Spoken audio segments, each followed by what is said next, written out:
Have you ever felt exhausted from trying to control everything? In the fast-paced rhythm of life in America, from the bustling skyscrapers of Wall Street to the quiet families in the suburbs, we often carry the illusion that we can hold on to every twist and turn of life. Yet, the universe has its own rhythm. Just as the seasons change without needing an appointment, life also moves according to its natural flow. And when we resist, what clings to us is only more fatigue and stress. Today, through the Buddhist wisdom preserved for over 2,500 years, we will explore the path of letting go is less than bra, is greater than not to abandon life, but to discover peace within all its changes. In the Dhammapada, the Buddha taught, "Let go of what causes suffering, and the wise will find peace." So then, what does letting go truly mean in modern life? How can we free ourselves from being pulled into the whirlpool of daily worries and pressure? Are you ready for this journey? Allow your body to relax, your mind to soften, and step with me into the doorway of inner freedom. In American society, we are taught that in order to succeed, we must be in control. Control your work, control your finances, control your relationships, and even control your future. From a young age, children hear advice like, "You must take charge of your life." It sounds powerful, but if you reflect deeply, you will see there is a hidden trap in it. The Buddha taught in the Four Noble Truths that the root of suffering is craving, is less than bra, is greater than the desire to control and possess what can never be held forever. We believe that if we control everything, we will feel safe and happy. But in truth, it is that very effort to control which plants the seeds of anxiety and disappointment. Imagine a farmer in the Midwest. He tends to his cornfield every day, hoping the rain will come at the right time. But the rain does not follow his wishes. He may get angry, worried, or even complain that life is unfair. But in the end, no matter how hard he tries to control, the rain still falls in its own way. Modern science has confirmed this truth. A study from Stanford University found that when people try to over-control situations beyond their reach, their anxiety levels rise by an average of 30%. The body releases more cortisol, the stress hormone, which makes the heart beat faster, raises blood pressure, and disrupts sleep. We are not exhausted because life is too harsh, but because we believe we must control it all. The Buddha once said in the Dhammapada, "One who conquers himself is the greatest warrior." This means true strength does not lie in trying to dominate the outer world, but in the ability to look deeply within, see craving clearly, and let it go. Letting go is not the same as surrender. It does not mean becoming passive, allowing life to spin without care. Letting go is wisdom, knowing what we can change and what we must learn to accept. It is trusting that the river will find its way to the ocean, and all we need to do is row along with the current. Ask yourself, how many times have you been drained from trying to change someone who did not want to change? How many nights have you lost sleep, worrying about things beyond your reach?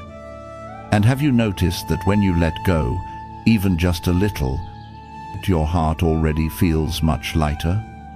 Psychologists call this the paradox of control. The more we try to control, the more out of control we feel. On the other hand, when we loosen our grip, trust and peace appear. This is also the spirit of mindfulness, observing things as they are, without forcing, without resisting. Picture yourself walking through a forest in New England. Golden light shines through the trees. The sound of a gentle stream flows, and leaves drift down in the breeze. You do not need to pick up every leaf to keep the forest whole. The forest is still beautiful, even with fallen leaves. Life is the same. You do not need to control everything to find peace. So where do we begin? Let us try a simple practice right now. Sit comfortably. Take a deep breath in and slowly breathe out. As you breathe, bring to mind a small worry you are carrying. It might be an unanswered email or an appointment not yet arranged. Now imagine placing that worry on a leaf and letting it drift down a stream. With just 3 breaths like this, you have already begun to practice letting go. Remember, letting go does not mean losing your strength. On the contrary, it is how you discover true strength, because the one who knows how to let go is the one who is free. And the one who is free is the one who is truly happy. When people in America hear the words letting go, many will immediately think of weakness or failure. In Western culture, we are often taught that strength means control, victory, and never giving up. But Buddhism offers a completely different perspective. The Buddha taught that true strength is not in clinging, but in the ability to release. In a famous Zen story, a master lost all his possessions after a robbery. When people asked if he was sad, he simply smiled and said, "The moon is still there. No one can take the moon away from me." By letting go of material things, he became free. Not because he was weak, but because he understood that real value does not lie in what can be lost, but in the freedom of the heart. In modern times, we can think of Steve Jobs. Even though he was one of America's greatest entrepreneurs, he often shared that meditation helped him let go of ego and arrogance. Because of this, he was able to create products that changed the world. Letting go does not reduce strength. It nurtures wisdom and creativity. Modern science supports this as well. Research shows that mindfulness meditation can lower cortisol, the stress hormone, by up to 40%. The body feels lighter. The mind becomes clearer. Even many hospitals in America use meditation to support cancer patients, helping them suffer less pain and worry. This is proof that letting go is not an escape, but a healing power. Picture yourself sitting by the California shore. The waves rise and fall endlessly. You could try to hold one wave in place, but that is impossible. If you cling to the wish to keep the wave, you only grow tired. But if you accept that waves come and go by nature, you will see an endless beauty in every motion. This is the essence of letting go. In the Noble Eightfold Path, the Buddha emphasized right mindfulness and right concentration. To practice mindfulness is to observe the mind the way you observe the sky. Thoughts and emotions are only clouds drifting by. You do not need to grasp them. You simply let them come and go. When you can do this, you are truly free. Try a small practice right now. Sit upright. Close your eyes. Take a deep breath in and breathe out slowly. When a thought arises, maybe a plan for tomorrow or a worry not yet solved, imagine it as a cloud. See it, smile at it, and let it float away. You do not need to hold it. You do not need to push it away. Simply observe and let it pass. You might think, if I let go, I will lose everything. But the truth is, you only lose unnecessary burdens. You do not lose yourself. On the contrary, you rediscover your true self. It is like putting down a heavy backpack while climbing a mountain. You do not lose the path. You simply feel lighter to keep moving forward. And that is the real strength. The strength of freedom, the strength of peace. The one who knows how to let go is not weak, but courageous, brave enough to trust the flow of life. To understand why letting go is the path to peace, we first need to return to the most important foundation of Buddhist teachings, the Four Noble Truths. And the very first doorway is the truth of suffering, dukkha.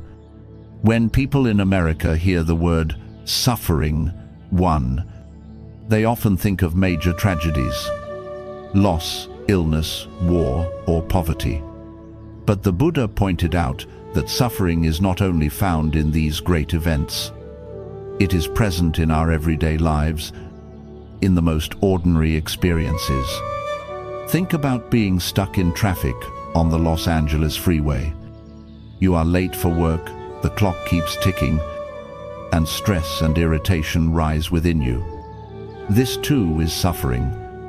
Or when you open social media and see someone else living a perfect life, jealousy and dissatisfaction appear. This too is suffering. The Buddha defined suffering not only as physical pain, but as dissatisfaction. Because whenever we wish life to be different than it is, we plant the seeds of suffering. In the Samyutta Nikaya, he said, "Birth is suffering, aging is suffering, illness is suffering, death is suffering.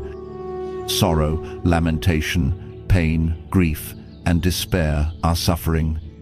Not getting what one wants is suffering, and getting what one does not want is also suffering." 2. From a modern perspective, we might call suffering stress. A study from the American Psychological Association shows that over 70% of adults in the United States regularly experience stress severe enough to affect their health. Headaches, insomnia, weight gain, depression, all of these arise from stress.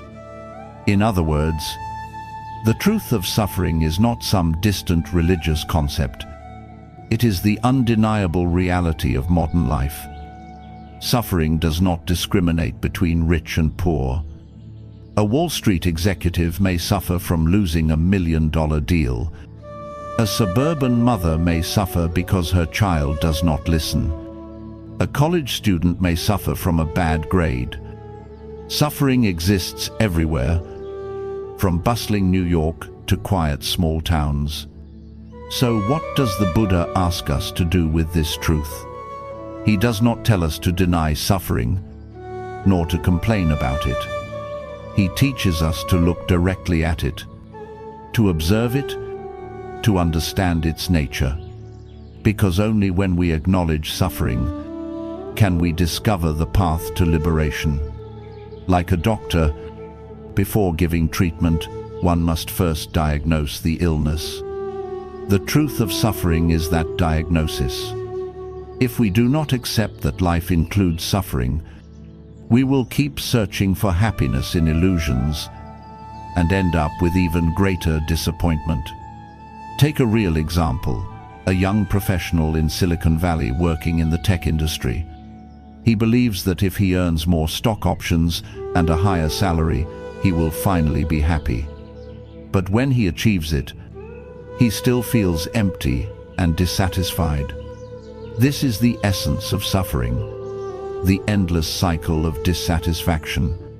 The important thing is, understanding the truth of suffering does not make us pessimistic. On the contrary, it makes us more realistic. Because when we know suffering is a natural part of life, we are no longer shocked or frightened when it comes. We welcome it as a teacher, learn from it, and grow because of it. So today, let us try a simple practice. Sit quietly for 1 minute. Recall a recent pain you experienced. It might have been an argument, a disappointment, or a worry. Instead of pushing it away, look directly at it.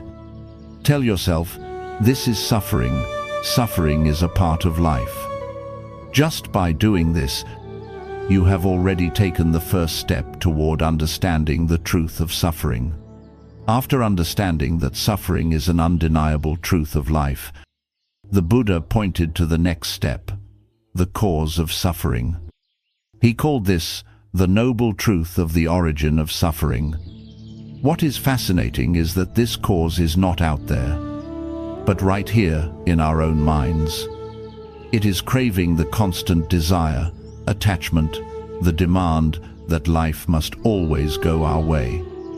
In American culture, we often hear the phrase, chase your dreams.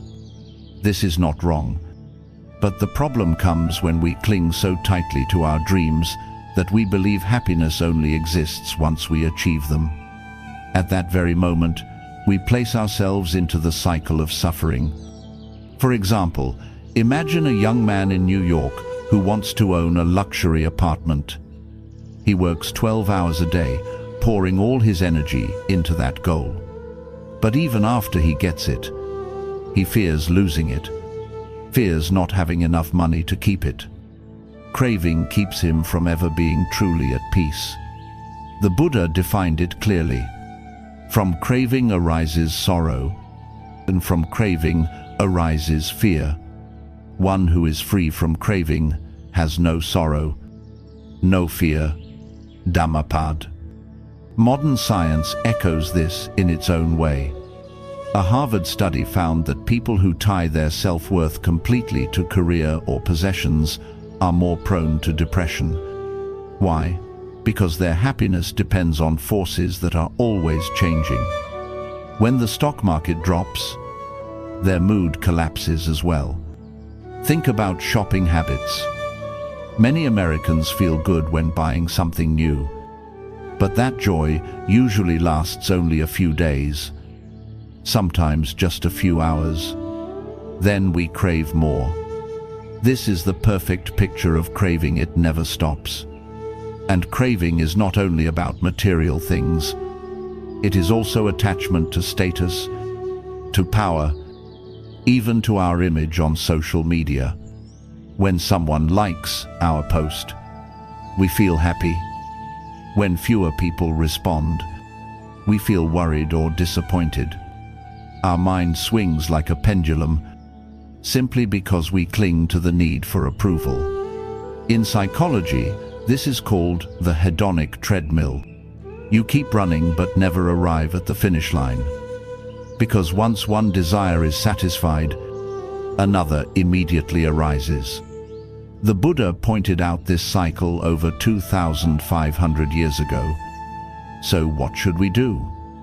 The first step is awareness. Observe yourself for a single day. Notice how many times you think, I will be happy if I get that new car, if that person loves me, if my boss recognizes me. Simply seeing these if thoughts is already an important step. Next, practice letting go little by little. You do not have to abandon everything all at once. Start by loosening your grip on small cravings. For example, instead of shopping to relieve stress, try walking in the park.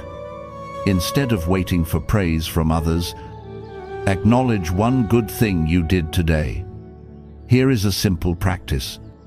The next time you feel the urge to get something, maybe the latest phone or a new outfit, pause for a few minutes. Take a deep breath. Ask yourself, will this craving truly bring me lasting peace? Just by doing this, you may feel the desire begin to soften. Understanding the origin of suffering does not mean we must deny all joy in life. It simply reminds us not to let temporary pleasures become chains that bind us. When we clearly see that craving is the root of suffering, we learn how to live with greater freedom. After realizing that suffering is an undeniable truth of life, the Buddha pointed to the next step, the cause of suffering. He called this the noble truth of the origin of suffering. The striking thing is that this cause is not out there, but right here in our own minds. It is craving, the desire, the clinging, the constant demand that things must go our way. In American culture, we often hear the phrase, "Chase your dreams." There is nothing wrong with that. But the problem begins when we cling so tightly to those dreams that we believe happiness only comes once we achieve them. At that moment, we step right into the cycle of suffering. Picture a young man in New York who wants a luxury apartment. He works 12 hours a day, pouring everything he has into that goal. But even when he finally owns it, he fears losing it, fears he may not afford to keep it. Craving keeps him from ever being truly at peace. The Buddha explained it clearly. From craving arises sorrow, and from craving arises fear. One who is free from craving has no sorrow, no fear. Dhammapad. Modern science reflects this too. A Harvard study found that people who base their entire self-worth on career or possessions are more likely to fall into depression. Why? Because their happiness depends on forces that constantly change. When the stock market falls, their mood collapses too. Think about shopping. Many Americans feel relief when they buy something new. But that joy often lasts only a few days, sometimes only a few hours. Then the craving returns. This is the perfect picture of craving. It never stops. And craving is not only about material possessions. It is also attachment to reputation, to power, even to our image on social media. When someone likes our post, we feel happy. When fewer people respond, we feel worried or disappointed. Our mind swings back and forth like a pendulum, all because of clinging to recognition. In psychology, this is called the hedonic treadmill. You keep running but never reach the finish line, because once one desire is satisfied, another immediately appears. The Buddha saw this cycle clearly more than 2,500 years ago. So what should we do? The first step is awareness. Watch yourself for just one day. Notice how many times you think, "I will be happy if I get that new car, if that person loves me, if my boss recognizes me." Simply seeing those "if" thoughts is already a major step. Then begin to let go gradually. You do not need to abandon everything at once. Start by softening your attachment to smaller desires. For example, instead of shopping to relieve stress, take a walk in the park. Instead of waiting for praise from others, acknowledge one good thing you did today. Here is a simple exercise. The next time you feel the urge to buy something, maybe the latest phone or a new outfit, pause for a few minutes. Take a deep breath. Ask yourself, will this craving truly bring me lasting peace? Just by doing this, you will notice the desire beginning to soften. Understanding the noble truth of the origin of suffering does not mean rejecting every joy in life. It simply reminds us not to let fleeting pleasures become chains that bind us. When we see clearly that craving is the root of suffering, we learn how to live with greater freedom. After showing us that suffering is a truth of life, the first noble truth, that its cause lies in craving, the second noble truth, and that suffering can be ended, the third noble truth, the Buddha gave us a clear map. The fourth noble truth, the path. This is crucial because if we only know the cause and the result but have no method, we will still wander in the dark. The path is the lamp that lights the way. And that path is called the Noble Eightfold Path, 8 practices that transform suffering. Imagine you are in a large American city. like Chicago.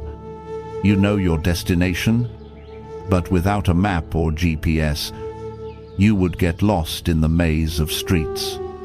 The path is like a spiritual GPS.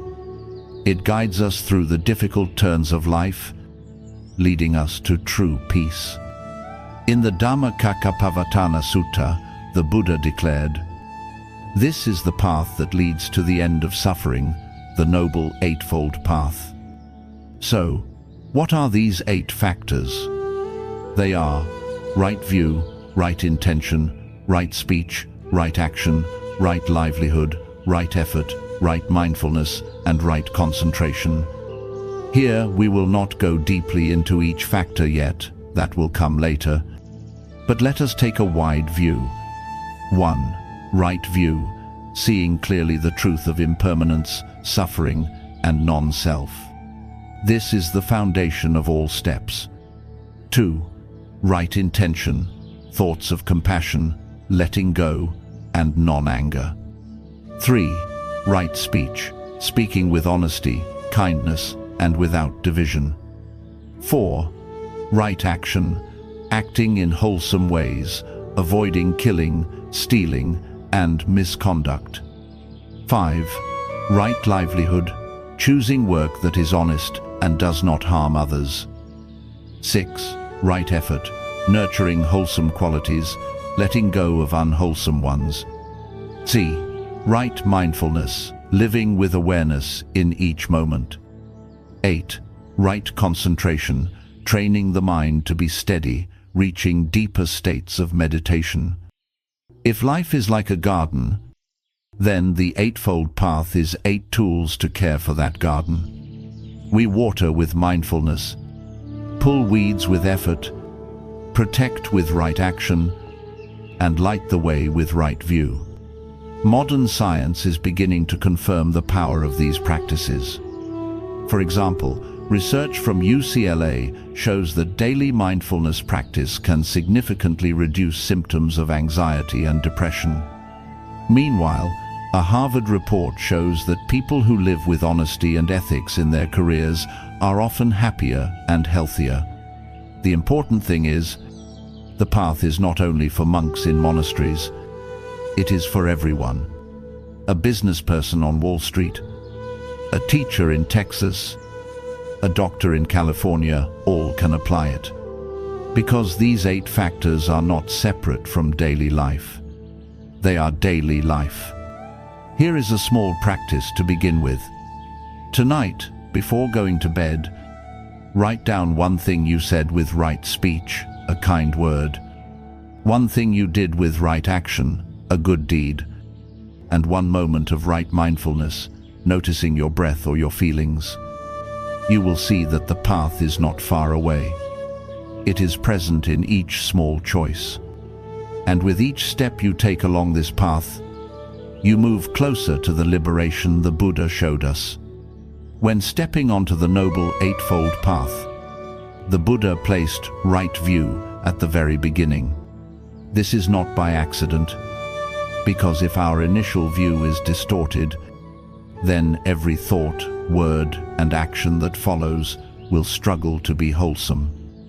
So what is right view? It is the ability to see clearly the true nature of life, to recognize impermanence, to acknowledge suffering, and to understand non-self. In other words, right view is the philosophical foundation that allows us to see the world as it truly is, rather than through the lens of our desires or fears. In modern American society, we are easily swept into illusions created by media, social networks, and cultural pressure. A young person may believe that happiness equals driving a new Tesla, living in a luxury apartment in New York, and having thousands of Instagram followers. This view is not completely wrong, but it lacks right view, because it ignores the truth that all of these things are impermanent. The Buddha said, "I teach only one thing, suffering and the end of suffering."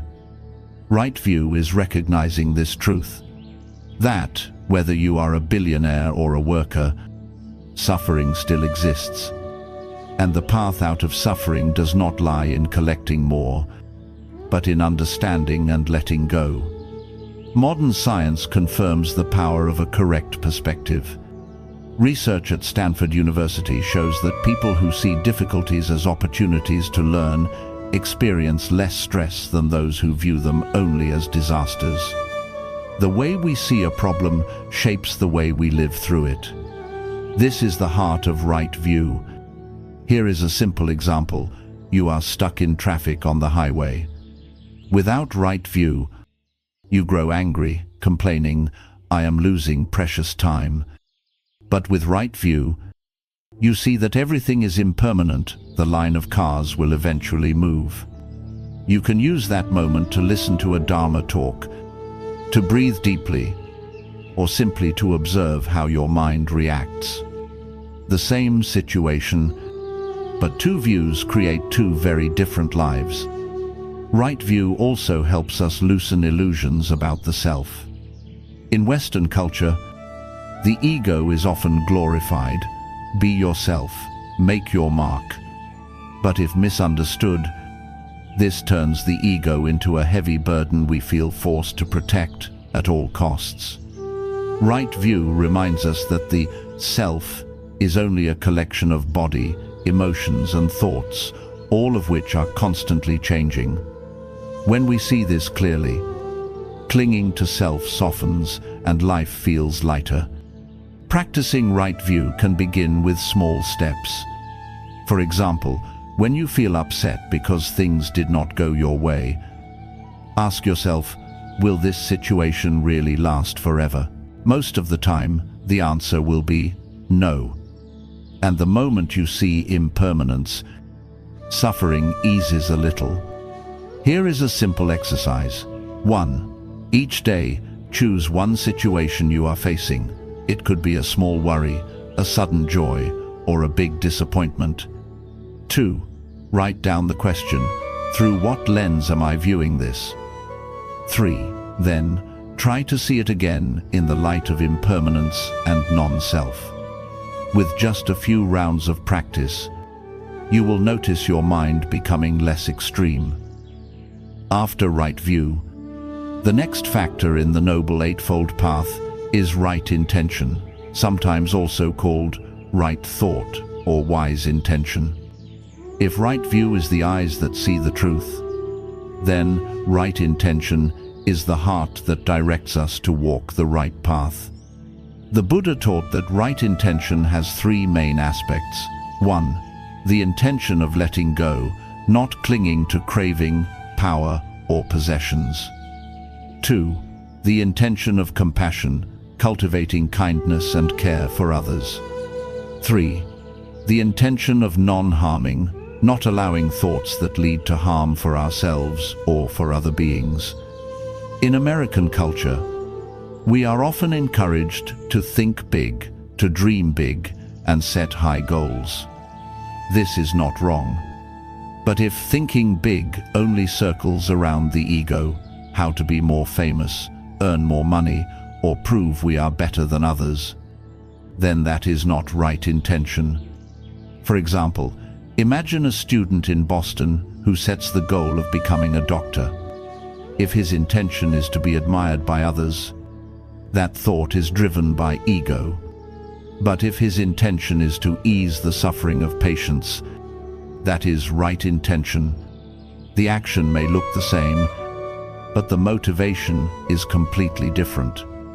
In the middle-length discourses, the Buddha said, "Thought guides action. If the thought is pure, happiness will follow like a shadow that never leaves." This highlights the power of intention, because every action we take begins with a thought. If the root is wrong, the fruit cannot be sweet. Neuroscience today also confirms this. Studies show that when people nurture compassionate thoughts, the brain releases oxytocin, the bonding hormone that reduces stress and increases happiness. On the other hand, angry thoughts activate the amygdala, speeding up the heartbeat, raising blood pressure, and causing long-term harm to health. Here is a practical example. Imagine you are at the airport and your flight is delayed by 3 hours. If your first thought is, "I hate this airline, what a waste of time," you sink into frustration. But if your intention is, "I will use this time to read a book or call a loved one," you turn a stressful situation into an opportunity. This is right intention in action. Practicing right intention does not mean forcing ourselves to think positively all the time. It means returning again and again to the 3 principles: letting go, compassion, and non-harming. Whenever you notice yourself caught in craving, anger, or thoughts of harm, pause. Replace it with a thought that is more compassionate, more spacious. Here is a small practice. In the morning, before starting your day, ask yourself, "What is my intention today?" Instead of letting life push you around, set a clear, compassionate intention. For example, "Today I will listen more deeply to my co-workers," or "Today I will be more patient with my children." Just by starting with the right thought, your entire day will unfold differently. After cultivating right view and right intention, the next step on the Noble Eightfold Path is right speech. In daily life, we often underestimate the power of words. But the Buddha taught that speech can be a seed of peace, or it can be an arrow that causes suffering. Right speech includes 4 principles. 1. Do not lie. 2. Do not use speech that divides and creates conflict. 3. Do not use harsh or abusive words. 4. Do not waste words on idle or meaningless chatter. In the Anguttara Nikaya, the Buddha emphasized, "Speak at the right time, speak what is true, speak gently, speak what is beneficial, this is right speech." Now, let us look at modern American life. In a meeting at an office in New York, one careless remark can wound a colleague and damage a long-term relationship. On social media, one hurtful comment can spread quickly, leaving lasting consequences for thousands of people. A few seconds of words can leave years of impact. Psychology also confirms the power of language. A study from the University of California showed that kind words trigger the brain to release serotonin and dopamine chemicals that bring happiness. On the other hand, harsh words raise cortisol levels, making the body tense and prone to illness. Here is a simple example. You go to Starbucks for coffee. If the barista is slow, you might snap, "Why are you so slow?" That sentence not only hurts the worker, but it also leaves you more restless inside.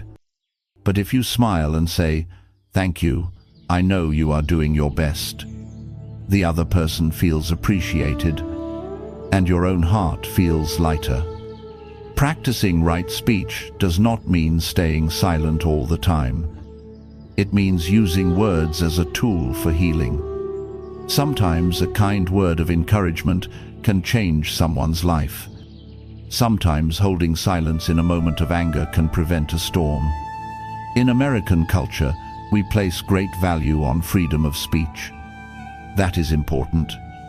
But the Buddha reminds us that freedom comes with responsibility. We have the right to speak, but every word carries consequences. Right speech means using that freedom with wisdom. Here are some practices to try. 1. Before speaking, ask yourself, is what I am about to say true? Is it beneficial? Is it gentle? Is it necessary? 2. Practice mindful silence. Choose a short time each day to remain silent. Observe your thoughts and notice how many unnecessary words you could let go of. 3. Replace the habit of complaining. The next time you feel like criticizing someone, try to find at least one good thing to say about them. By changing your words, you change your perspective. And from there, you change your life. After right speech, the next step on the Noble Eightfold Path is right action. If words can plant the seeds of happiness or suffering, then actions are the visible fruits of those seeds. The Buddha taught that our actions not only shape the present, but also carve the path of our future. Right action is often explained through three basic principles. 1. Do not kill, respect life. 2. Do not steal, respect property. 3. Do not engage in sexual misconduct, respect integrity in relationships. In the Dhammapada, the Buddha emphasized, do no evil, cultivate the good, keep your mind pure. This is the teaching of all Buddhas. Looking at modern American society, we see that right action is not something distant. It is present in the choices we make every day. For example, when you choose to eat more mindfully, reducing products that harm the environment, you are practicing non-harming in an indirect but powerful way. An office worker in Seattle might decide to tell the truth in a report, even though it could bring personal pressure. But that action plants the seed of honesty, and in the long run, it builds trust and credibility. In a society where infidelity and betrayal are often highlighted in the media, preserving faithfulness and respect in relationships is a vital practice. Right action here means not only avoiding misconduct, but actively building trust and love. Social science also supports this truth. Studies show that people who live ethically, avoiding crime and harmful behavior, tend to have more stable mental health. A Harvard study even found a direct link between honesty, kindness, and life satisfaction. The key is, right action is not just a rigid list of rules. It is a reminder that every action leaves a mark. Wrong action creates suffering, but right action opens the door to peace. Imagine yourself walking in a park in San Francisco. You see a piece of trash on the path. You could walk past it, but if you bend down, pick it up, and place it in the bin, that small act contributes to a cleaner world. A tiny gesture, but one that generates positive energy for both you and others. Here are some practices you can try today. 1. Compassionate action. Do one unexpected kind act for someone, hold the door open, or smile at a stranger. 2. Honest action. When you have the chance to lie for your own gain, choose the truth instead. 3. Protective action. Safeguard life, even if it means saving a small insect instead of stepping on it. You will realize that right action does not make life rigid. It makes life lighter, more trustworthy, and more joyful. Because right action is the foundation of a truly happy life.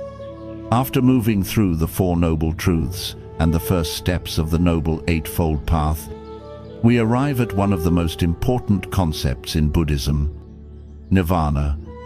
This is the ultimate goal, the complete end of suffering, the state of total inner freedom. When Americans hear the word Nirvana, many may picture a faraway paradise or another world reached only after death.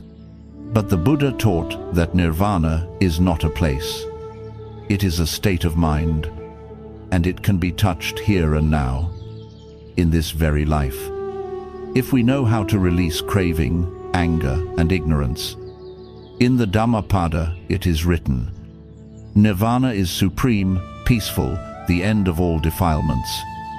This means that when the endless hunger of desire and the fire of hatred are extinguished, in that very moment, Nirvana is present. Imagine sitting by a lake in Colorado. At first, the water ripples and distorts the reflection of the sky. But when the wind calms, the lake becomes still like glass, reflecting everything perfectly. Nirvana is like that. When the mind is still, everything is seen clearly, no longer twisted by desire and anger. Neuroscience has studied advanced meditators in deep states of calm. Brain scans show that the area tied to the sense of self, the default mode network, quietly fades in activity. Practitioners describe it as a dissolving of the ego, replaced by a vast sense of connection with all life. This is a scientific glimpse of what Buddhism calls nirvana. In daily life, we can sometimes taste nirvana in brief moments of complete letting go. For example, when you forgive someone who hurt you, and your heart feels lighter, or when you sit quietly at dawn, your mind free from work and worry, and you feel whole with nothing more than a single breath. Nirvana is not far away. It is the potential within each of us.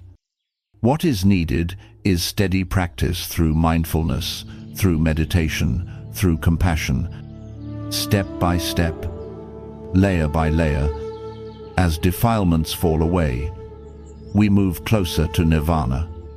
Some may ask, does nirvana mean the end of all joy? The answer is no. Nirvana is not emptiness without feeling. It is a profound happiness, one that does not depend on outside conditions. Unlike the fleeting pleasures of material things, nirvana is a joy that cannot be lost, because it arises from within. Here is a simple practice to taste a breath of nirvana. 1. Find a quiet place. 2. Sit comfortably, breathe in deeply, and breathe out slowly. 3. When a desire or worry arises, look straight at it and say to yourself, I do not need to cling to this to be happy. 4. Feel the relief of letting go. Even if only for a few seconds, you have tasted the flavor of nirvana.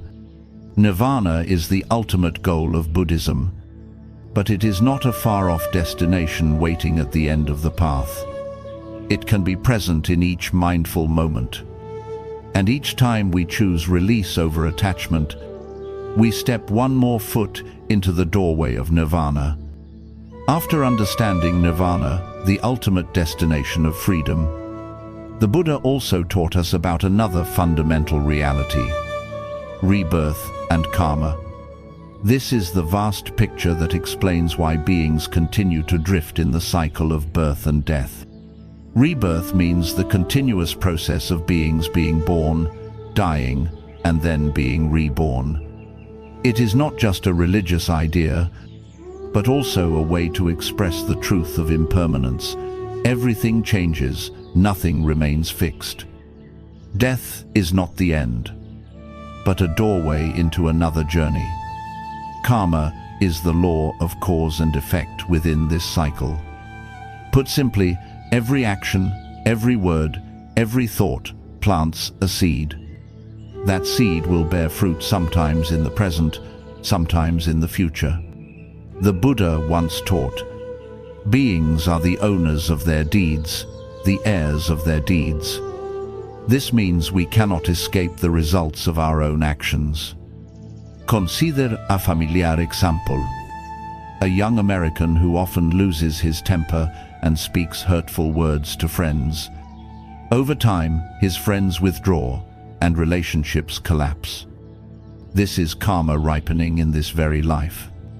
On the other hand, someone who regularly sows good seeds, helping neighbors, living truthfully, earns the trust and love of others. This, too, is the fruit of good karma. In modern society, many people think of karma as just a mystical belief. But in reality, psychology has shown that our actions and habits literally shape our brains and our character over time.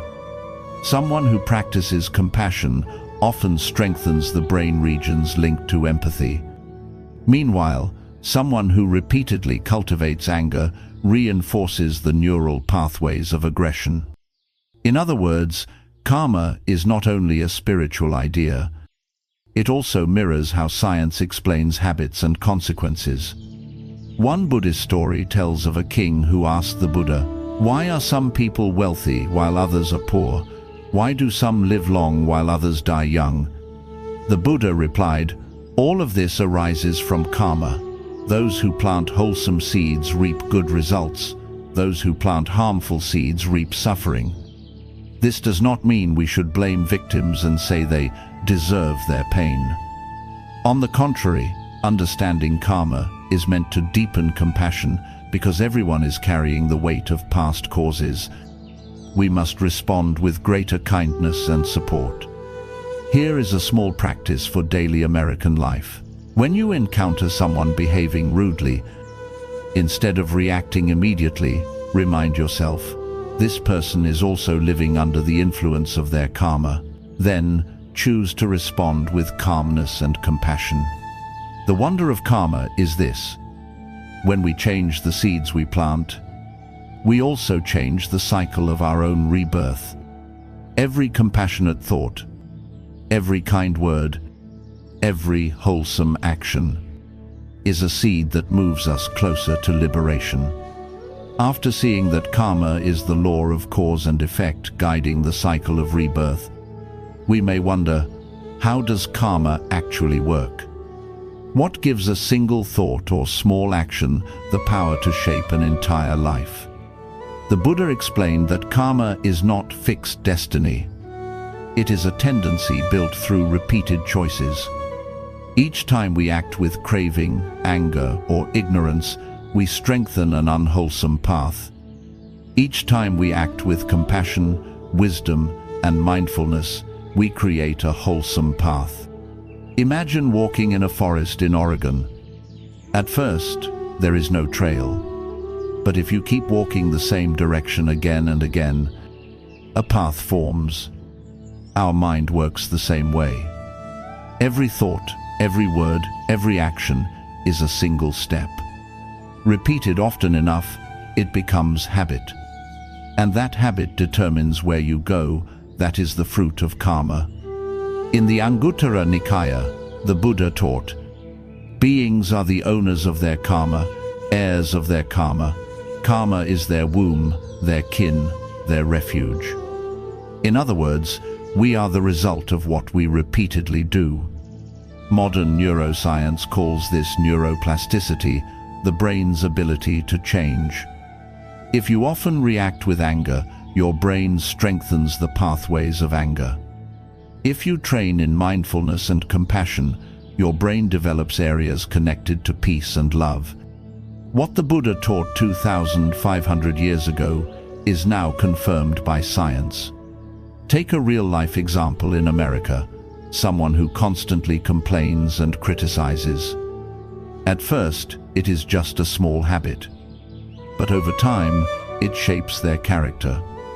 Friends drift away, co-workers avoid them. This is karma ripening here and now.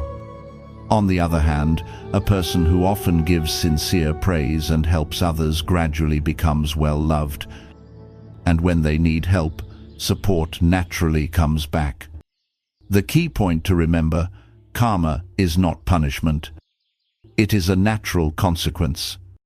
Just as planting an apple seed grows into an apple tree, planting an orange seed grows into an orange tree. No one punishes you, you simply harvest the fruit of the seeds you planted. In busy American life, many people believe they do not have time for spiritual practice. But karma is being formed in every small moment. You choose patience instead of anger when your child spills milk. You choose forgiveness instead of retaliation when a coworker makes a mistake. Those choices are already creating new karma. Here is a practice you can try. 1. Write down 3 actions you did today, 1 wholesome, 1 unwholesome, and 1 neutral. 2. Reflect. What effect did each action leave in your mind? 3. From this, you will begin to see how karma operates.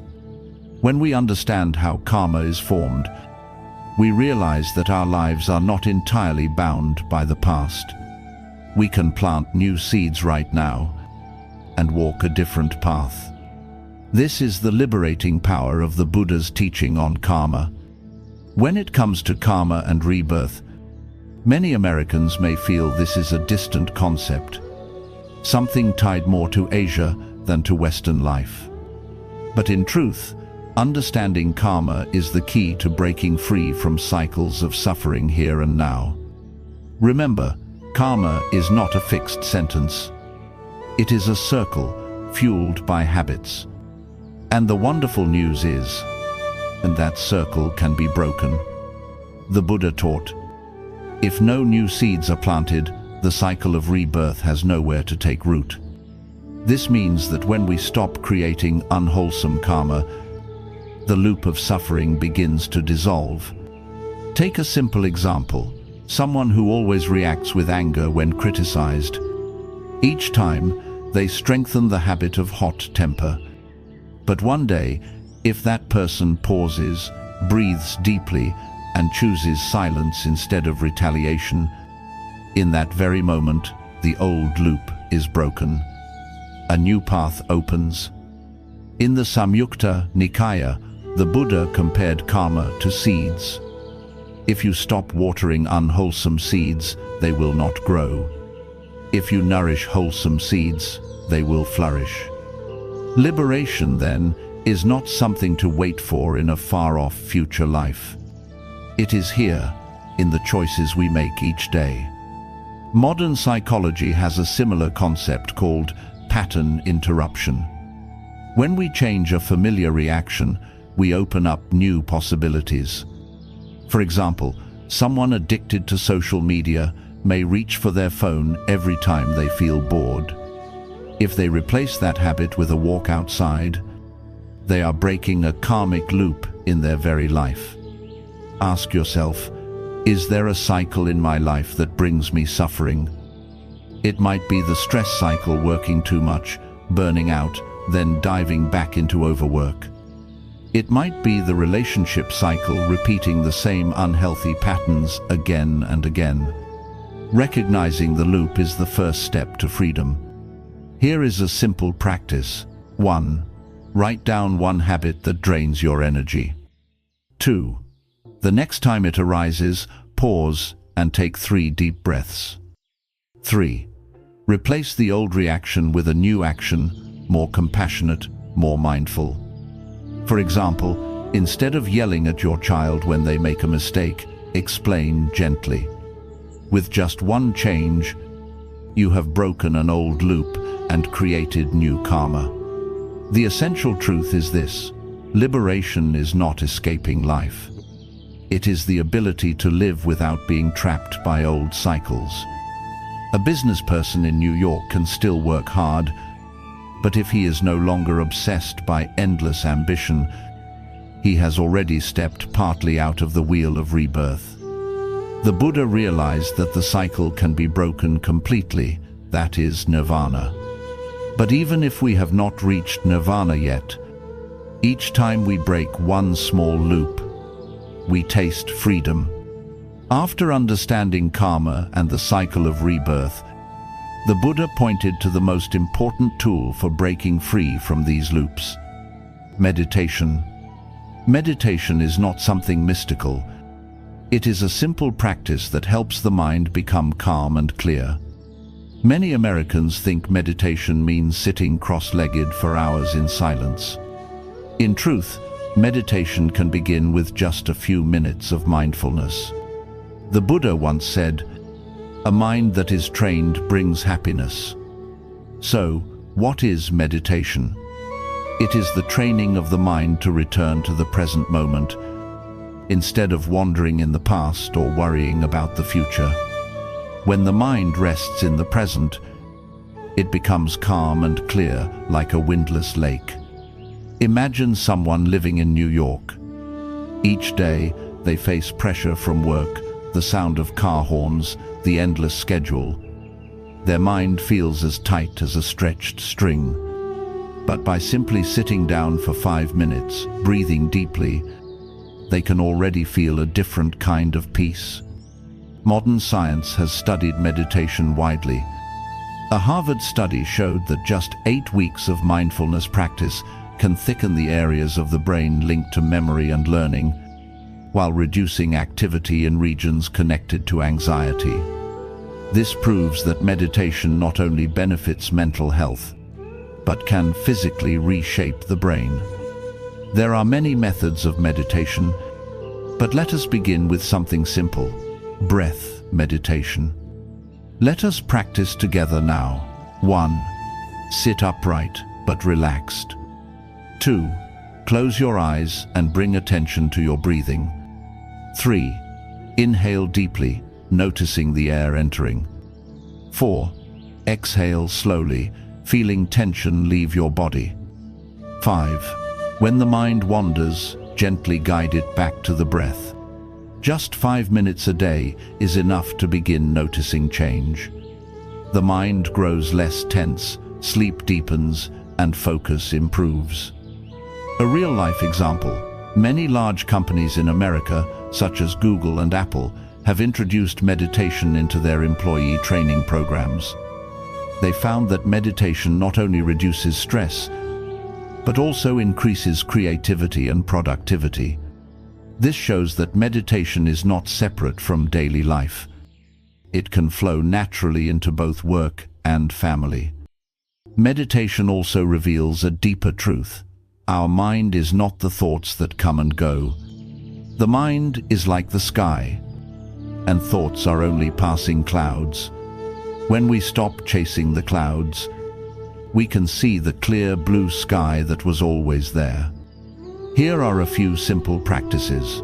In the morning, before checking your phone or email, spend 3 minutes with your breath. At night, before sleep, close your eyes and follow 10 breaths in and out. These small steps are the foundation for a calm mind. Meditation does not require you to become someone else. It simply reminds you to come home to yourself, to the peace already within. Meditation does not only happen when we sit quietly on a cushion. The Buddha taught that meditation must flow into every moment of daily life. This is mindfulness, the ability to stay awake and present in our actions, speech, and thoughts. In busy American life, many people feel they do not have the time to sit in long meditation sessions. But mindfulness can be practiced even while washing dishes, driving, or walking to the office. For example, you are having lunch at a cafe in Los Angeles. Normally, you eat while scrolling your phone, your mind already racing to the next task. As a result, you do not truly enjoy the meal, and your mind remains tense. But if you eat with mindfulness, chewing slowly, tasting the flavors, feeling gratitude for the person who cooked, then even that meal becomes a living meditation. In the Satipatthana Sutta, the Buddha taught mindfulness in 4 foundations. Observing the body, noticing each movement, walking, standing, sitting, lying down. Observing feelings, recognizing pleasant, unpleasant, or neutral sensations. Observing the mind, seeing clearly when the mind is caught in craving, anger, ignorance, or when it is calm. Observing phenomena, seeing how all things arise and pass according to impermanence. Modern science confirms the power of mindfulness. A study from the University of Massachusetts showed that the mindfulness-based stress reduction (MBSR) program significantly reduces anxiety and depression and improves sleep. This is the modern application of an ancient teaching. Here is a small practice to try today. 1. As you walk, pay attention to the feeling of your feet touching the ground. 2. As you wash dishes, notice the flow of water, feel its warmth. 3. As you talk with someone, listen fully, without letting your mind wander to your phone. Mindfulness helps us break free from autopilot mode. Usually, we act while our mind is somewhere else.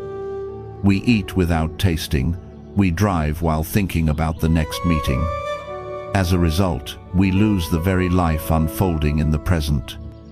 Mindfulness is bringing the mind back to this moment, the only place where life truly happens. A mother in Texas once shared, before practicing mindfulness while playing with her child, she often thought about the chores left undone. But after practicing, she focused fully on her child's smile and eyes. That small change deepened the bond between mother and child. Remember, mindfulness is not about controlling everything. It is simply knowing what you are doing, what you are feeling, what you are thinking in this very moment. And that alone is already a great step out of the whirlpool of stress.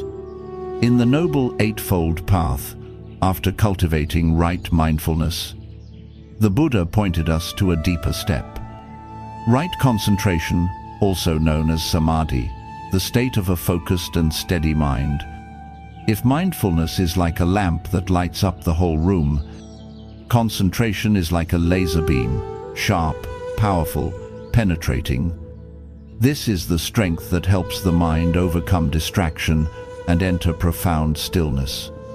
In the middle-length discourses, the Buddha described the jhanas, deep states of concentration, where the mind is free from craving and anger, becoming light, filled with joy and peace. He taught that concentration is not about escaping life, but about seeing its true nature. Take a familiar example. Imagine a student in California preparing for exams. If his mind is scattered studying while checking his phone, thinking about the weekend, he learns very little. But if he focuses completely on the lesson, his efficiency multiplies. Right concentration works the same way. It gathers all of our mental energy onto one object, opening the door to deep wisdom. Modern science calls this the flow state. In flow, people are fully absorbed, lose track of time, and perform at their best. Neuroscience shows that in flow, activity in the self-centered parts of the brain decreases, while activity in creativity and focus networks increases. This is strikingly similar to what the Buddha described as samadhi. But samadhi is not just about boosting productivity. More importantly, it clears the mind so we can see impermanence, non-self, and suffering clearly. From this clarity, wisdom, prajna, arises, leading us toward liberation. You can begin right concentration with small steps. 1. Choose a simple object, often the breath. 2. Place your whole attention there. 3. When the mind wanders, gently bring it back. 4. Repeat again and again, as if training a muscle. Try it right now. Sit still, breathe in deeply, know that you are breathing in. Breathe out, know that you are breathing out. When thoughts come, do not blame yourself, just smile and return to the breath. Even in 1 minute of steady focus, you touch the doorway of concentration. One practitioner in America shared, "The first time I sat for 20 minutes, I thought I would go crazy because my mind was so restless. But with patience, after a few weeks, my mind began to settle, and I could focus like never before." This is the common experience. Concentration comes not from forcing, but from patience. The Buddha himself attained enlightenment under the Bodhi tree through the strength of concentration. His mind became so calm that he saw the workings of the world clearly, and through that vision, he was freed. And he left us with the reminder, anyone can practice concentration, regardless of status or nationality. After calming the mind through meditation and concentration, the Buddha taught us a step that is absolutely essential for liberation. Compassion, the boundless love for all beings. Compassion, karuna, is not just a feeling of pity. It is the power to act, to reduce the suffering of others. The Buddha once said, "Hatred is never ended by hatred. Only by love is hatred ended. This is an eternal law." In modern American life, Many people feel lonely, even while living in crowded cities. A Harvard study found that more than 1/3 of American adults admit they often feel lonely. This shows that material wealth does not equal happiness. It is the lack of connection through love that causes suffering. Consider a moving story. In a small town, a group of volunteers cook hot meals for the homeless on freezing winter nights. When asked why they do it, they simply said, "Because everyone deserves warmth." That is the spirit of compassion in action, without separation, without condition. Neuroscience also shows that when people practice compassion, the brain regions related to connection and happiness are activated. Oxytocin increases, blood pressure drops, the immune system grows stronger. In other words, compassion not only heals others, it heals ourselves. Practicing compassion can begin very simply. 1. Loving kindness meditation, metta. Sit quietly, breathe, and silently repeat, "May I be at peace, may others be at peace, may all beings be free from suffering." 2. Small actions. Help a tired co-worker, call your parents, or simply smile at a stranger. 3. Transform anger. When someone hurts you, try to think, this person is also carrying their own pain. From that thought, compassion can replace anger. Imagine if, in just one day, 300 million Americans each performed a single act of compassion. The country would feel warmer, more connected than ever before. A father in Texas once shared, earlier, he often lost patience with his teenage son. But after practicing loving-kindness meditation, he learned to see his son with empathy. The result was a much stronger father-son relationship, and he himself felt happier. The Buddha attained enlightenment not only through wisdom, but also through a vast, compassionate heart. Compassion is the wings that let wisdom fly far. Without compassion, wisdom becomes dry. Without wisdom, compassion can turn into weakness. But when these two come together, the path to liberation becomes complete. When we hear the word compassion, we might think of it as a religious idea or an Eastern philosophy. But in reality, compassion has become a growing focus right here in America, in communities, in science, and in everyday life. Let us begin with a true story. In 2016, when a massive storm swept through Louisiana, thousands lost their homes. What surprised many was how different groups of people across race, religion, and politics opened their doors, shared food, and helped one another. A journalist wrote, "We saw strangers holding hands, crying and laughing under the same temporary shelter." That is the power of compassion. It breaks down boundaries and connects human beings. We can also see this in the workplace. A study from Stanford University found that companies encouraging compassion among employees reported stronger engagement, less burnout, and higher performance. When people feel cared for, they not only work better, they also become more creative and loyal. This proves that compassion is not only morally good, but also smart business. Another story, Dr. Paul Farmer, founder of Partners in Health, devoted his life to bringing medical care to the poorest communities, from Haiti to Africa. He believed every person has the right to health care, no matter where they were born. His vision spread widely, inspiring thousands of American medical students to follow his example. Compassion does not just change individuals, it can ignite social movements. Neuroscience further confirms its power. A University of Wisconsin study showed that when monks practiced loving-kindness meditation, their brains generated stronger gamma waves, the kind linked to higher awareness and connection. Participants not only felt happier, they also became more patient and tolerant in their relationships. Interestingly, American children can learn compassion from an early age. Some schools have introduced the Mind Up program, teaching mindfulness and compassion in classrooms. Results showed less bullying, better focus, and greater gratitude among students. This proves that compassion can be a life skill, not just an ethical ideal. Here are a few small practices for today's America. When driving and someone cuts into your lane, instead of honking in anger, think, maybe they are in a rush for a reason.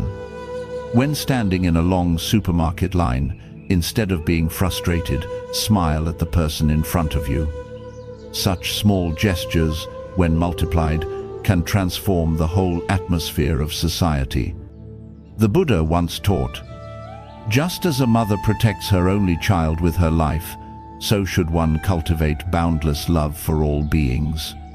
This message was true in ancient India, and it still rings powerfully in modern America, where society needs connection more than ever. If compassion is opening the heart to embrace the suffering of others, then forgiveness is the key to healing the wounds within our relationships. The Buddha taught that no one in this life is perfect, and for that reason, forgiveness is essential for sustaining love and harmony. In the Anguttara Nikaya, he said, "Conquer anger with non-anger, conquer evil with good, conquer greed with generosity, conquer falsehood with truth." Forgiveness does not mean forgetting wrongs or accepting injustice. It means releasing the heavy burden of resentment, allowing our hearts to be free. In American life, there are countless examples of forgiveness showing its power to heal. One well-known story: in 2006, a gunman attacked an Amish school in Pennsylvania, bringing tragedy. The very next day, the Amish community visited the gunman's family to comfort them and offer forgiveness. The world was astonished, but it became a living testimony of compassion and forgiveness. Science also confirms the benefits of forgiveness. A Stanford University study found that people who learn to forgive have lower blood pressure, less anxiety and depression, and better sleep quality. Forgiveness does not only free the one being forgiven, it is the greatest gift we give ourselves. Look at the relationships closest to us. A couple in Texas might argue fiercely about money. If each clings tightly to resentment, the distance only grows. But if one chooses forgiveness and responds with compassion, the relationship has a chance to heal. Forgiveness becomes the glue that mends, making love stronger. Practicing forgiveness can begin with small steps. 1. Look within. Recognize that you, too, have hurt others, sometimes without meaning to. 2. Step into their shoes. Understand that they also acted from their own suffering. 3. Practice letting go. When the memory arises, take a deep breath and say, "I choose to release this resentment." A simple exercise: write a letter of forgiveness. It does not need to be sent. Just by writing it down, you may feel your heart grow lighter. Forgiveness does not make us weak. On the contrary, it requires immense spiritual strength. Because the easiest path is to hold on to anger, but the hardest is to open the heart to compassion. Yet, when we succeed, we do not only heal our relationships, we heal ourselves. In relationships, forgiving others is already difficult. But there is something even harder: forgiving ourselves. Many Americans, even those who appear successful on the outside, live with deep regret over past mistakes. They blame themselves for failures, for wrong choices, or for not living up to family and social expectations. The Buddha once said, "If you do not care for yourself, who else will?" This is not an encouragement towards selfishness, but a reminder that compassion must begin within. If we cannot forgive ourselves, it is nearly impossible to forgive others. In modern psychology, Dr. Kristin Neff, a scholar at the University of Texas, pioneered research on self-compassion. She found that people who treat themselves with compassion suffer less from anxiety and depression, and they recover from failure more quickly. Imagine a student in Boston who fails an important exam. If he scolds himself, calling himself stupid or useless, the pain only deepens. But if he says, "I tried my best, I can learn from this mistake and do better next time," he not only feels less pain, but also finds new strength to rise again. That is the power of self-forgiveness. Neuroscience explains that when we criticize ourselves, the body releases cortisol, the stress hormone. But when we practice self-compassion, the body produces oxytocin, creating feelings of safety and connection. In other words, forgiving ourselves is a healing therapy for both mind and body. Here is a simple practice to begin. 1. When you make a mistake, place your hand on your chest, take a deep breath, and remind yourself, "I am only human, I can learn from this." 2. Write a letter to yourself as if you were writing to a dear friend, gentle, understanding, encouraging. 3. Let go of the demand for perfection. Tell yourself, "No one is perfect, and I do not need to be." A true story. An American veteran carried guilt for years because of things he had done in war. He joined a meditation retreat, and for the first time in years, he wept when hearing a teacher speak about self-compassion. He said, "I realized I deserve forgiveness too, because I have also been suffering." From that moment, his life began to change. Forgiving ourselves does not erase responsibility. If we have done wrong, we must still make amends. But the difference is this: instead of punishing ourselves, we nurture the positive energy to grow and to do better. On the path of Buddhist practice, we have spoken about compassion as the bridge that connects human beings with one another. But to nourish and deepen compassion, we need a faithful companion, gratitude. The Buddha once said, "Rare in this world are those who are grateful and repay kindness." Gratitude is not just social politeness. It is the foundation that opens the heart and nurtures lasting joy. In American culture, Thanksgiving is a time when families gather to express gratitude. But if it ends with just one holiday, we miss the chance to make gratitude a daily habit. When gratitude becomes a way of life, compassion naturally blooms, because we realize that everything good we have is connected to others. Take the story of a single mother in Chicago. Every night, she writes down 3 small things she is grateful for: her child's smile, a simple meal, or a neighbor who helped watch her child. She said, "When I began to practice gratitude, my heart opened, and I became more patient and compassionate with those around me." Modern science confirms the power of gratitude. A study from the University of California found that people who kept a gratitude journal weekly felt happier, less stressed, and even slept better. Their brains produced more dopamine, the chemical linked to joy. Gratitude also helps us endure suffering. In a hospital in New York, cancer patients were encouraged to write gratitude journals. Many reported feeling more hopeful, less focused on illness, and more willing to share love with others. Here is a simple practice combining compassion and gratitude. 1. In the morning, take a deep breath and silently say, "Thank you for another day of life." 2. When meeting someone, think, "This person also longs for happiness, just like me." 3. Before bed, write down 3 things you are grateful for and 1 compassionate act you did that day. After just a few weeks, you will notice your heart becoming softer, less judgmental, and joy flowing more naturally. A small story. At an elementary school in California, teachers taught children to practice gratitude and sharing. Every day, students wrote one thing they were grateful for and gave a kind word to a classmate. After a semester, the classroom became warmer, with fewer conflicts, and academic results improved. This shows that when gratitude and compassion walk together, joy spreads beyond the individual and into the whole community. The Buddha once taught, "Happiness does not come from what we have, but from being grateful for what we already have." When compassion and gratitude combine, life is no longer about giving or receiving. We step into a circle of love where the happiness of others becomes our own happiness too.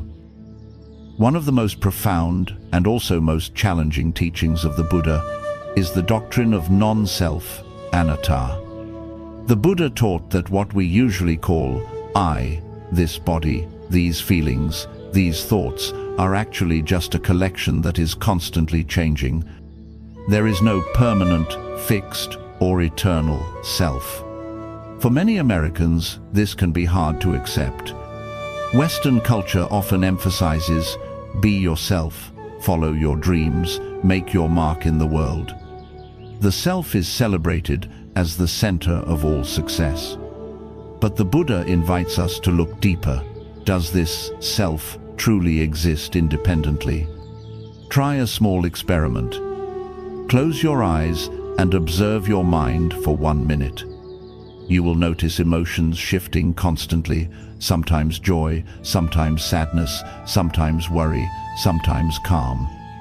If the self were fixed, why would emotions change endlessly?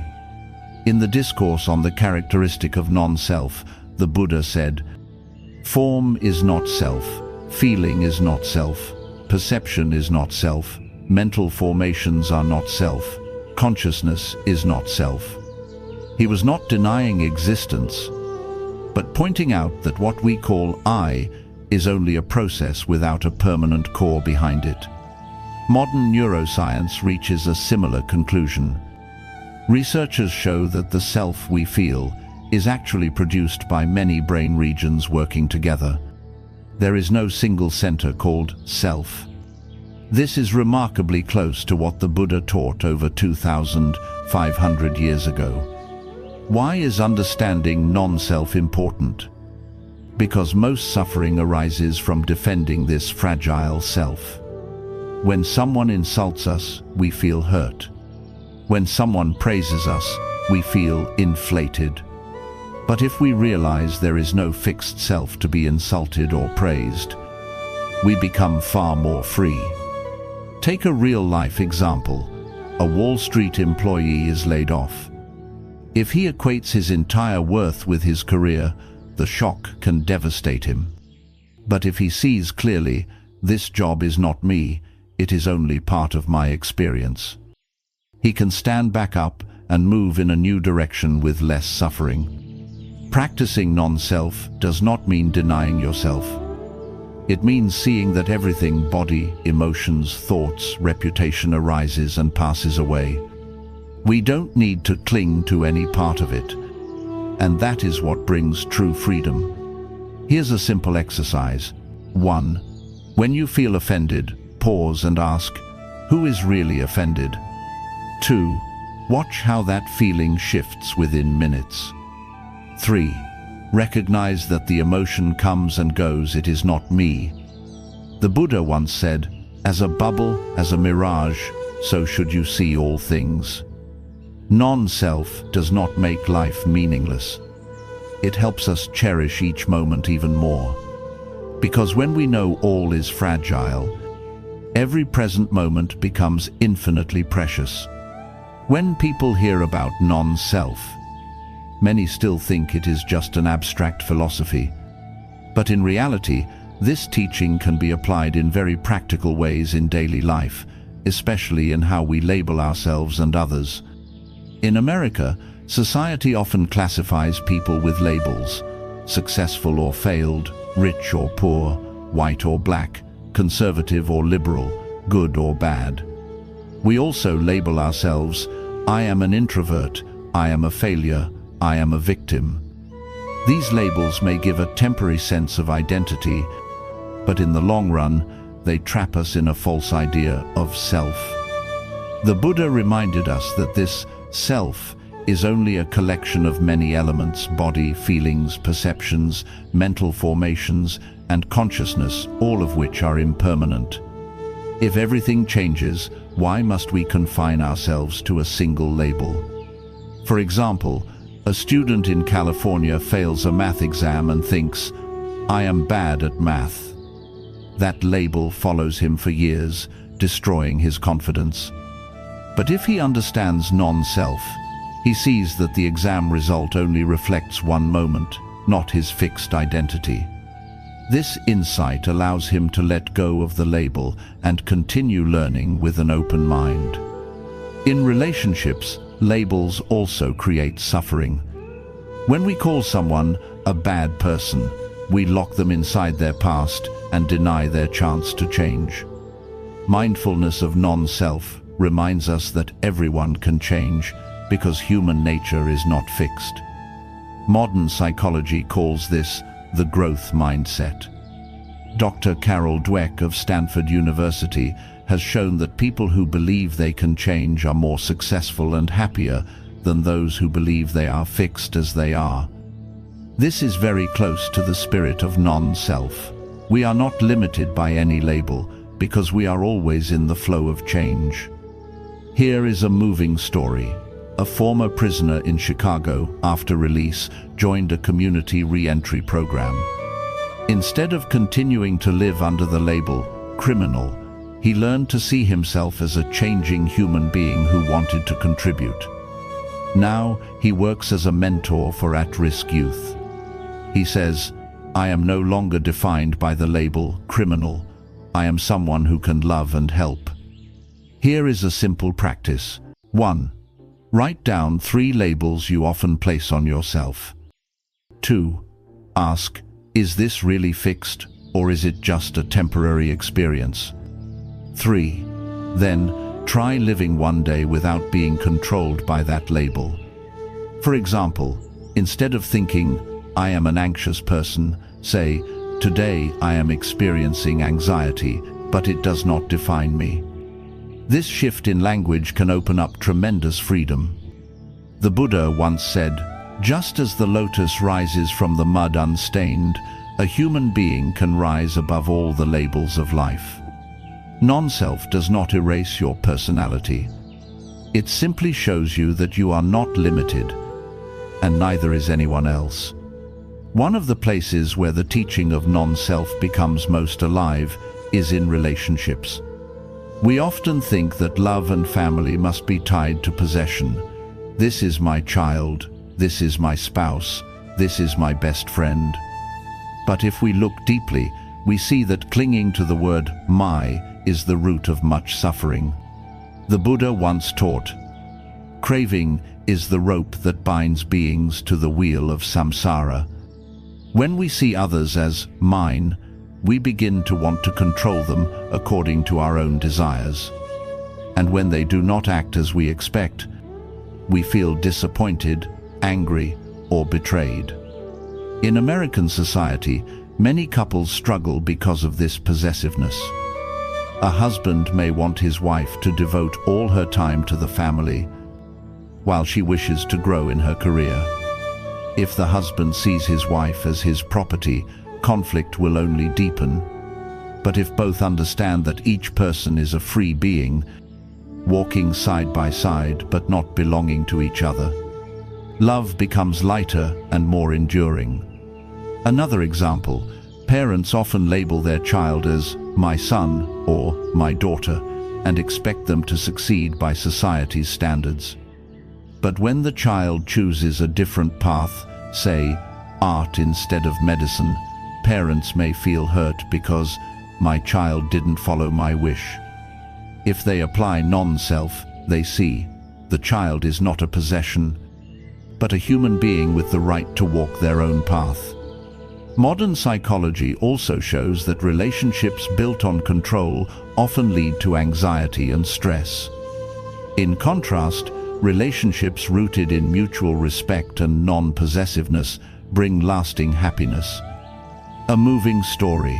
A woman in California had a husband with a terminal illness. Instead of clinging to the thought, "He must live for me," she focused on caring for him and cherishing each remaining moment. She shared, "When I stopped thinking he belonged to me, I began to love him with pure, unconditional compassion." That is non-self in love. Here is a simple practice. 1. When you feel the urge to control someone, ask, "Does this person truly belong to me?" 2. Try shifting your language. Instead of "my husband divided by wife," think, "the life partner walking beside me." 3. Practice letting go of rigid expectations, giving others space to be themselves. When we understand non-self in relationships, love is no longer a burden, it becomes a gift of freedom. True love is not built on possession, but on respect and mutual care. The Buddha compared selfless love to sunlight. The sun shines on all, without distinction, without keeping anything for itself. If we love like the sun, that love will never run dry. One of the most precious jewels of the Buddha's teaching is the truth of impermanence, anicca. The Buddha taught that everything from a falling leaf to the feelings in our heart is constantly changing. Nothing is fixed, permanent, or eternal. At first, this truth may feel sad. We long to hold on to what is pleasant: youth, love, success. But if we look more deeply, we realize impermanence is not a curse, it is the doorway to freedom. Take nature in America as an example. In New England, autumn blazes with red and gold leaves. Then winter strips the trees bare. But in spring, tender green shoots return. If autumn lasted forever, we would never know the beauty of spring. Impermanence is what keeps life forever new. In the Diamond Sutra, the Buddha said, "All conditioned phenomena are like dreams, illusions, bubbles, dew, or lightning." He wanted us to see that clinging to the impermanent for lasting happiness is the root of suffering. By contrast, when we embrace change, we step into freedom. Modern science confirms this truth. Biology shows the human body renews billions of cells each day. Psychology shows emotions last only about 90 seconds unless we keep feeding them. Physics reveals every particle in the universe is in constant motion. Impermanence, in other words, is the law of all existence. A practical example: a Silicon Valley entrepreneur loses a major contract. If he believes this failure defines his whole life, he may fall into despair. But if he sees, "This too shall pass," he can rise, learn, and continue forward. Impermanence is not just theory, it is resilience in daily life. You can begin practicing with small steps. 1. When a negative emotion arises, whisper to yourself, "This will pass." 2. When a joyful moment comes, honor it. It is beautiful because it is brief. 3. When failure visits, remember, impermanence means change is possible. A moving story. A woman in New York lost her husband in the 9/11 attacks. At first, grief nearly crushed her. But through a meditation group, she learned to see impermanence. She said, "I realized death is part of life. The pain never vanished, but I learned to live with it and cherish every remaining day." That is the power of impermanence, not erasing loss, but opening the door to acceptance and peace. The Buddha taught that when we understand impermanence, greed softens, anger dissolves, and ego loosens, because we know everything will change. No pain lasts forever, and no joy can be clutched forever. Yet precisely for that reason, each present moment shines with infinite value. When we speak of impermanence, we often think of nature, youth, or the changing tides of society. But one of the most touching places where impermanence shows itself is in our relationships. The Buddha taught, "Everything we love will one day change and dissolve." This sounds sorrowful, but it is really a compassionate reminder. Cherish every moment we still have together. Consider a familiar story in America. An elderly parent lives in a nursing home. The children are busy with careers and rarely visit. Only after the parent passes away do they regret not spending more time together. Here, impermanence becomes a call to awaken. Family bonds will not last forever. Treasure them while you can. On the other hand, impermanence also brings hope in relationships filled with conflict. An argument, anger, or distance does not last forever. With patience, listening, and compassion, a relationship can be healed. Thanks to impermanence, love has a chance to be reborn. American social science confirms this truth.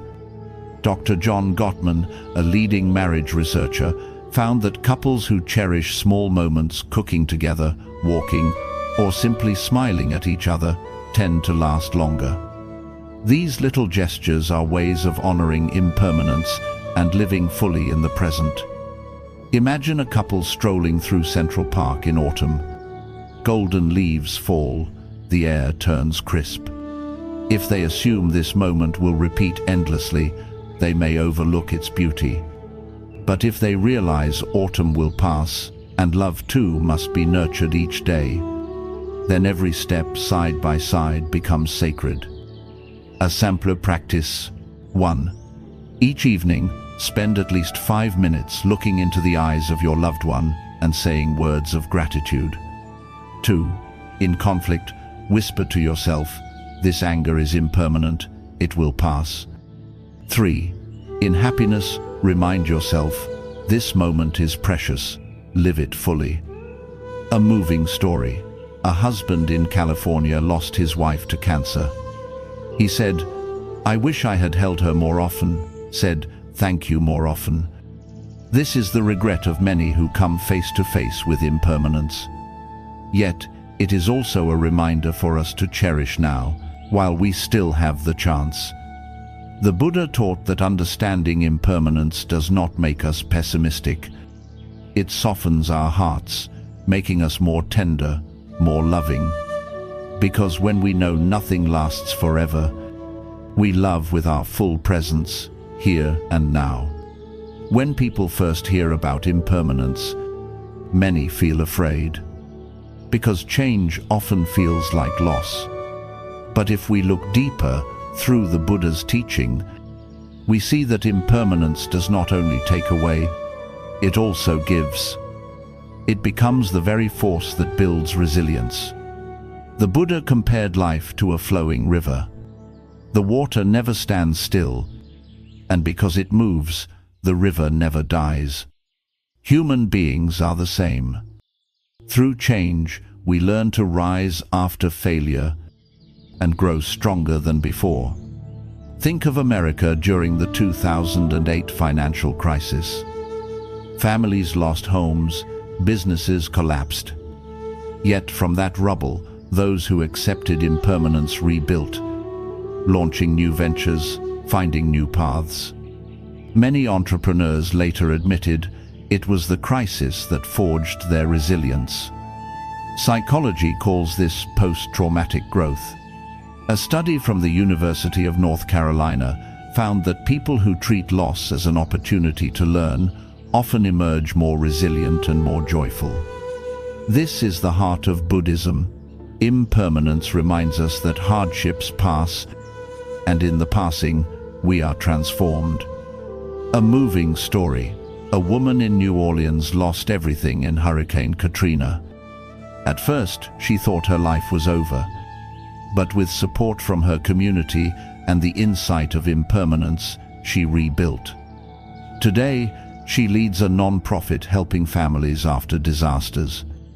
She said, "Without that loss, I would never have known how strong I really am." How can we use impermanence to grow resilience? 1. When hardship comes, instead of asking, "Why me?" ask, "What can I learn here?" 2. When one door closes, remember, impermanence means another door can open. 3. Write down 3 times in your life you overcame difficulty. Proof that resilience already lives in you. The Buddha taught, "The wise do not fear impermanence. They use it to train the mind." Like diamonds formed under pressure, people are shaped by change. A simple example, losing a job can feel like collapse. But for some, it becomes a chance to learn new skills, shift careers, and discover more meaningful work. Here, impermanence is not just loss. It is rebirth. When we welcome impermanence as a companion, we no longer fear change. We greet it as the very opportunity to grow. Understanding impermanence does more than reveal life's nature. It teaches us the art of letting go. Because if everything changes, clinging to anything only leads to suffering. The Buddha said in the Sutra on Impermanence, "All conditioned things are impermanent." When one sees this clearly, the wise grow weary of suffering and reach peace. This means that instead of fighting change, we learn to release and move with it. Consider a familiar scene in America. Parents feel empty when their children leave home for college. If they cling to the idea, "My child must always stay with me," they sink into loneliness. But if they embrace impermanence, they see this as natural. Children must grow, and parents can begin a new chapter of their own. Psychology calls this adaptive letting go. Studies show people who accept change enjoy better mental health and lower depression. In other words, letting go is not weakness. It is a life skill. One moving story. A man in California lost the job he had held for 20 years. At first, he felt shattered, as if his worth had collapsed. But through meditation and the wisdom of impermanence, he let go of the idea that, "My job is me." He found joy teaching in his community, mentoring young people. He shared, "I realized that when one door closes, impermanence always opens another." Letting go does not mean abandoning responsibility. It means releasing the illusion of control so the mind can stay open to what comes and goes. Here is a simple practice to nurture letting go. 1. Each day, release one small thing, an unused item, a negative thought, or a needless worry. 2. When discomfort arises from change, breathe deeply and remind yourself, "This too shall pass." 3. Write down 3 things you once lost and 3 new things that entered your life because of those losses. The Buddha taught that impermanence is what allows us to grow. If life were fixed, there would be no learning, no healing, no freedom.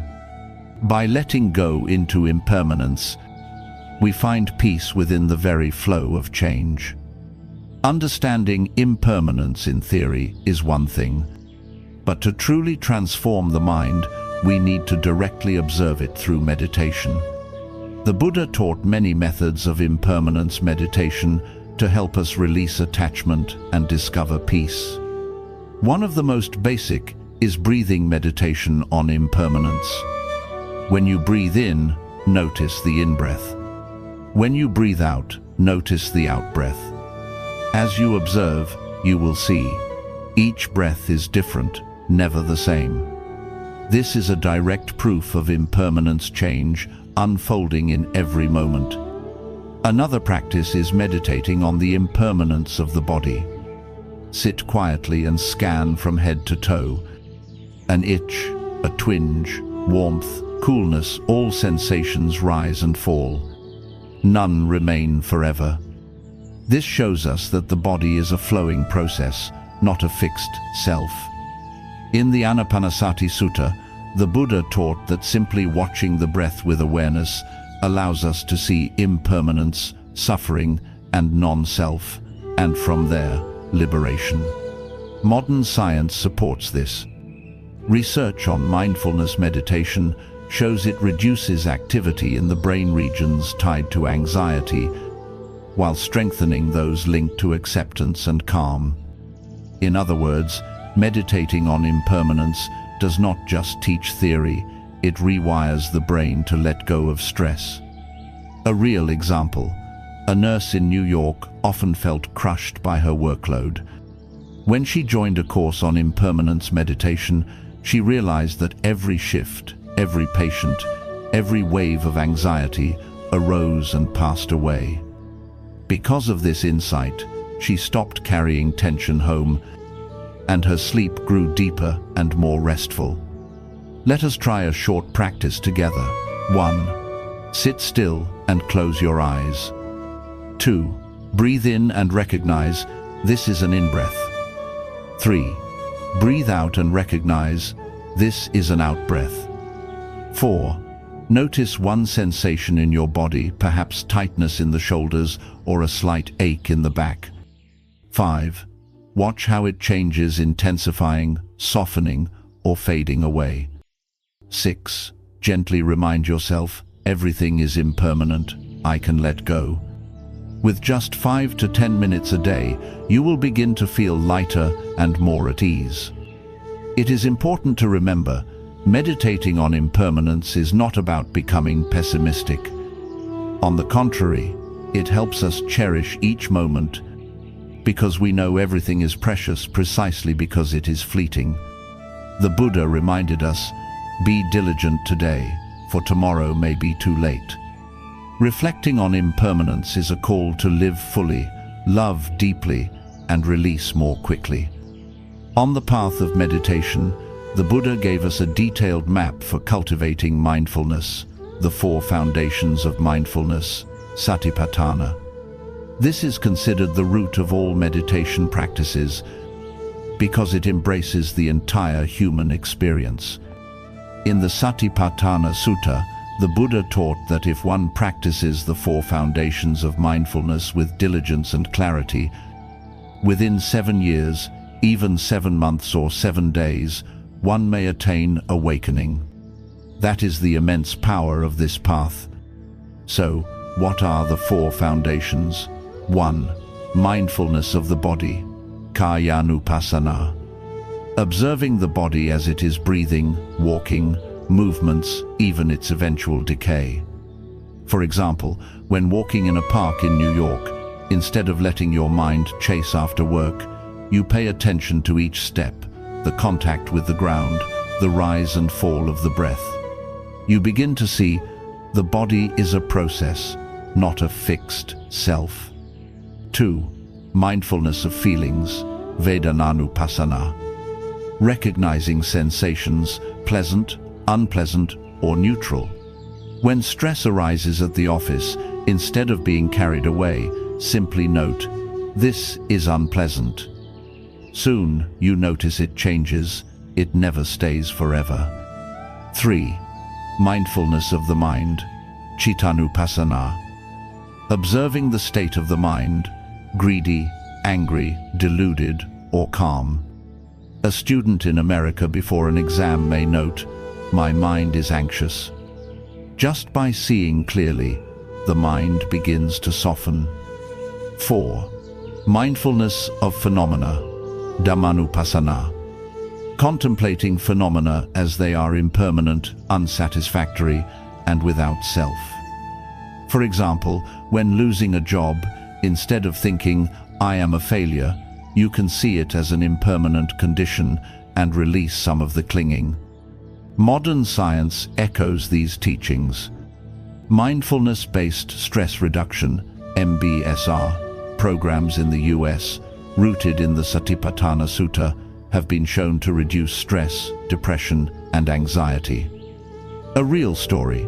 A teacher in California joined a mindfulness course to cope with job stress. After a few months, she shared that not only had her mental health improved, but her relationships with students and colleagues grew warmer. She said, "I learned to pause, breathe, and see things with different eyes." Here is a simple way to start practicing the 4 foundations of mindfulness in daily life. Morning. Practice mindfulness of the body by observing the breath for 5 minutes. Midday. Practice mindfulness of feelings while eating, noticing pleasant or unpleasant sensations. Afternoon. Practice mindfulness of the mind while working, noting your current state. Evening. Practice mindfulness of phenomena, reflecting on one event of the day under the light of impermanence and non-self. Even small daily practices in these 4 areas can bring clarity and stability to the mind. The Buddha declared, "This is the one and only path that leads to the purification of beings, to the overcoming of sorrow and lamentation, to the end of pain and grief, to the attainment of the true path, to the realization of Nibbana." The 4 foundations of mindfulness.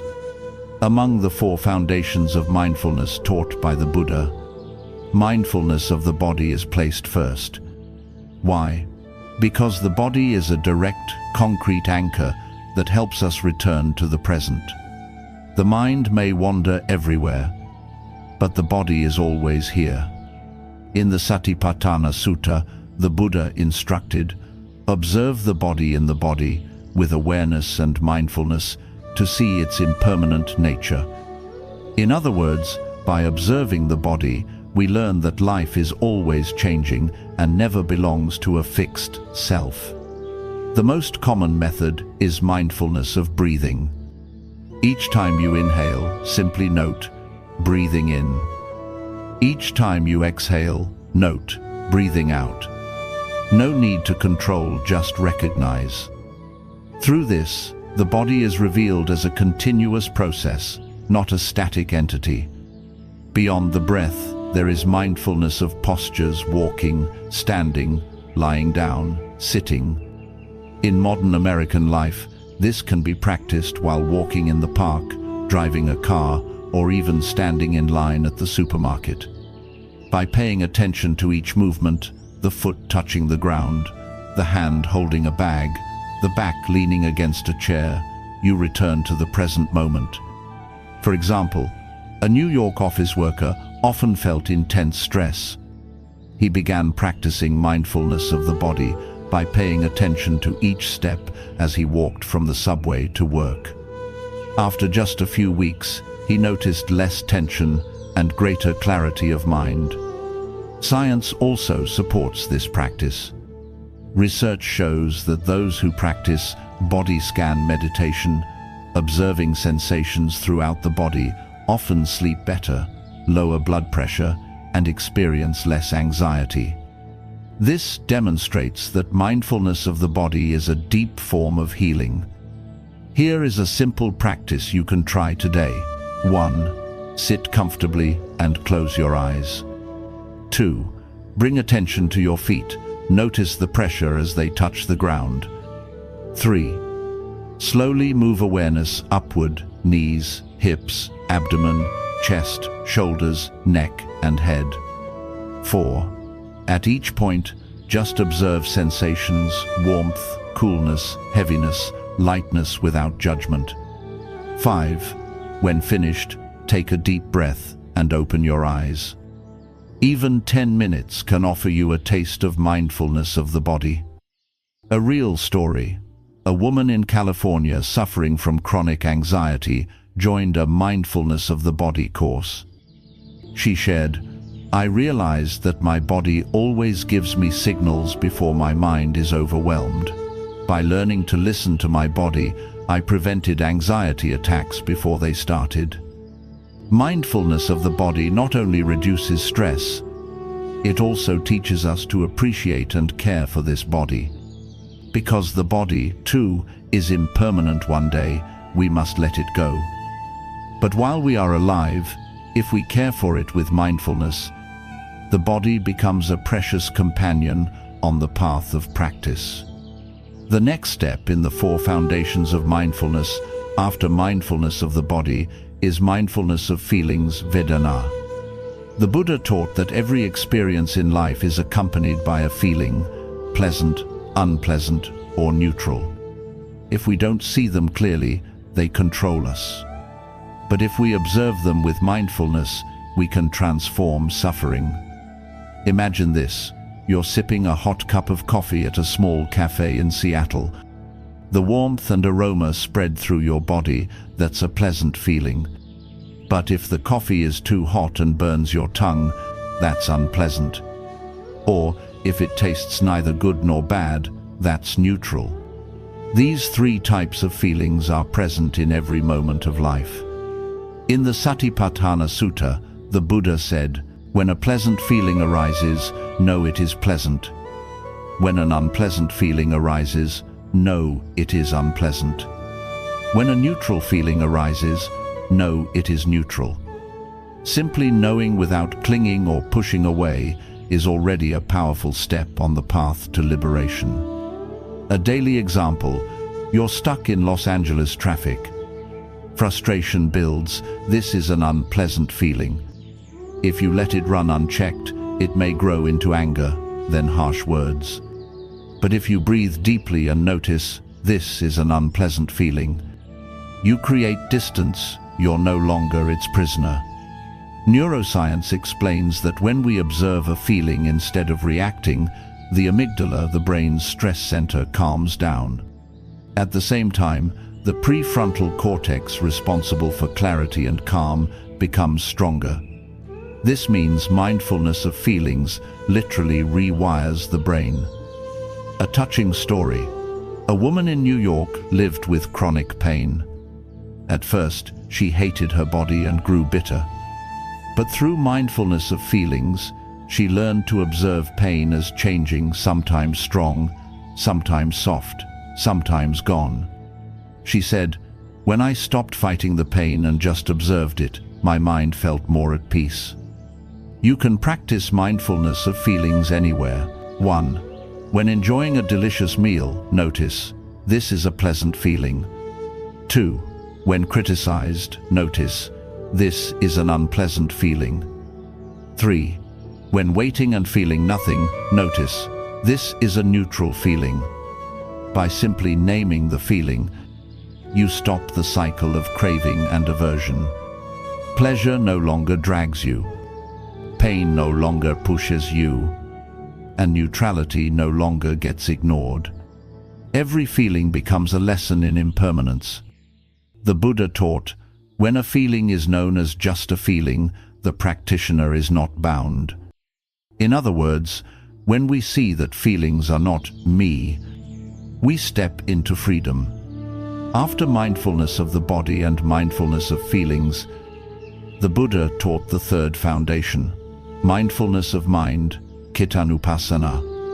If mindfulness of the body anchors us in the present, and mindfulness of feelings helps us understand sensations, then mindfulness of mind allows us to see clearly the very nature of our thoughts and mental states.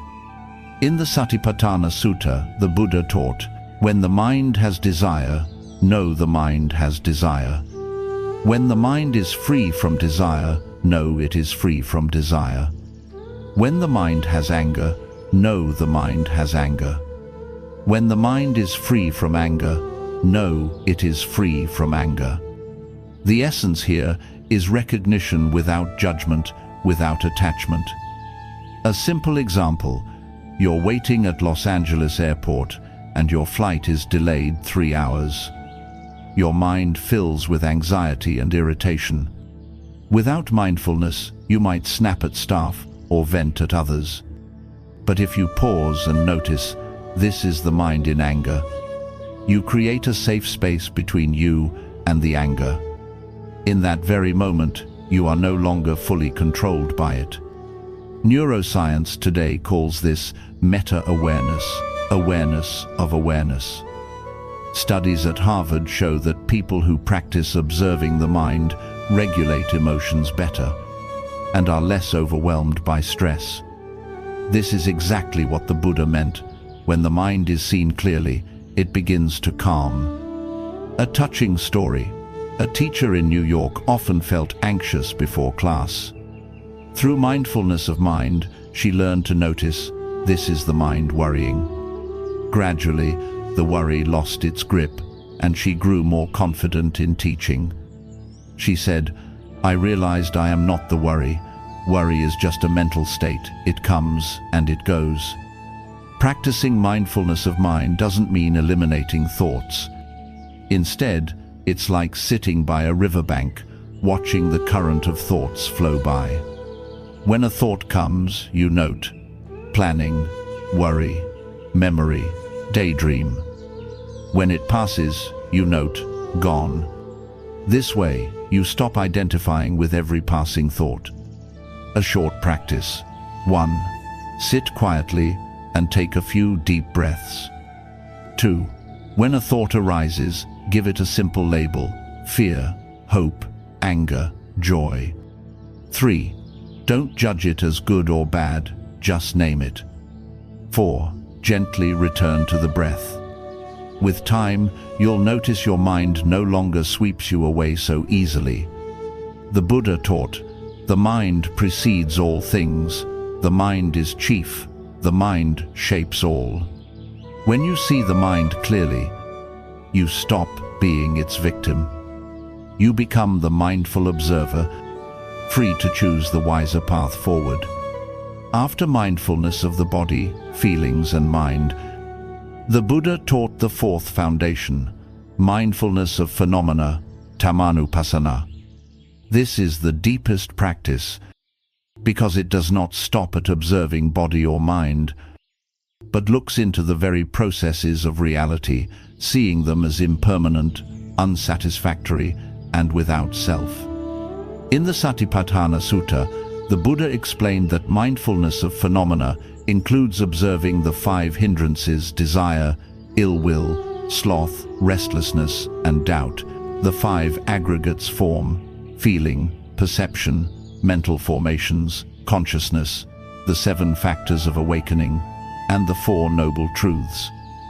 This means that when we observe reality, we see not just the surface, but also the inner workings of the mind and all phenomena.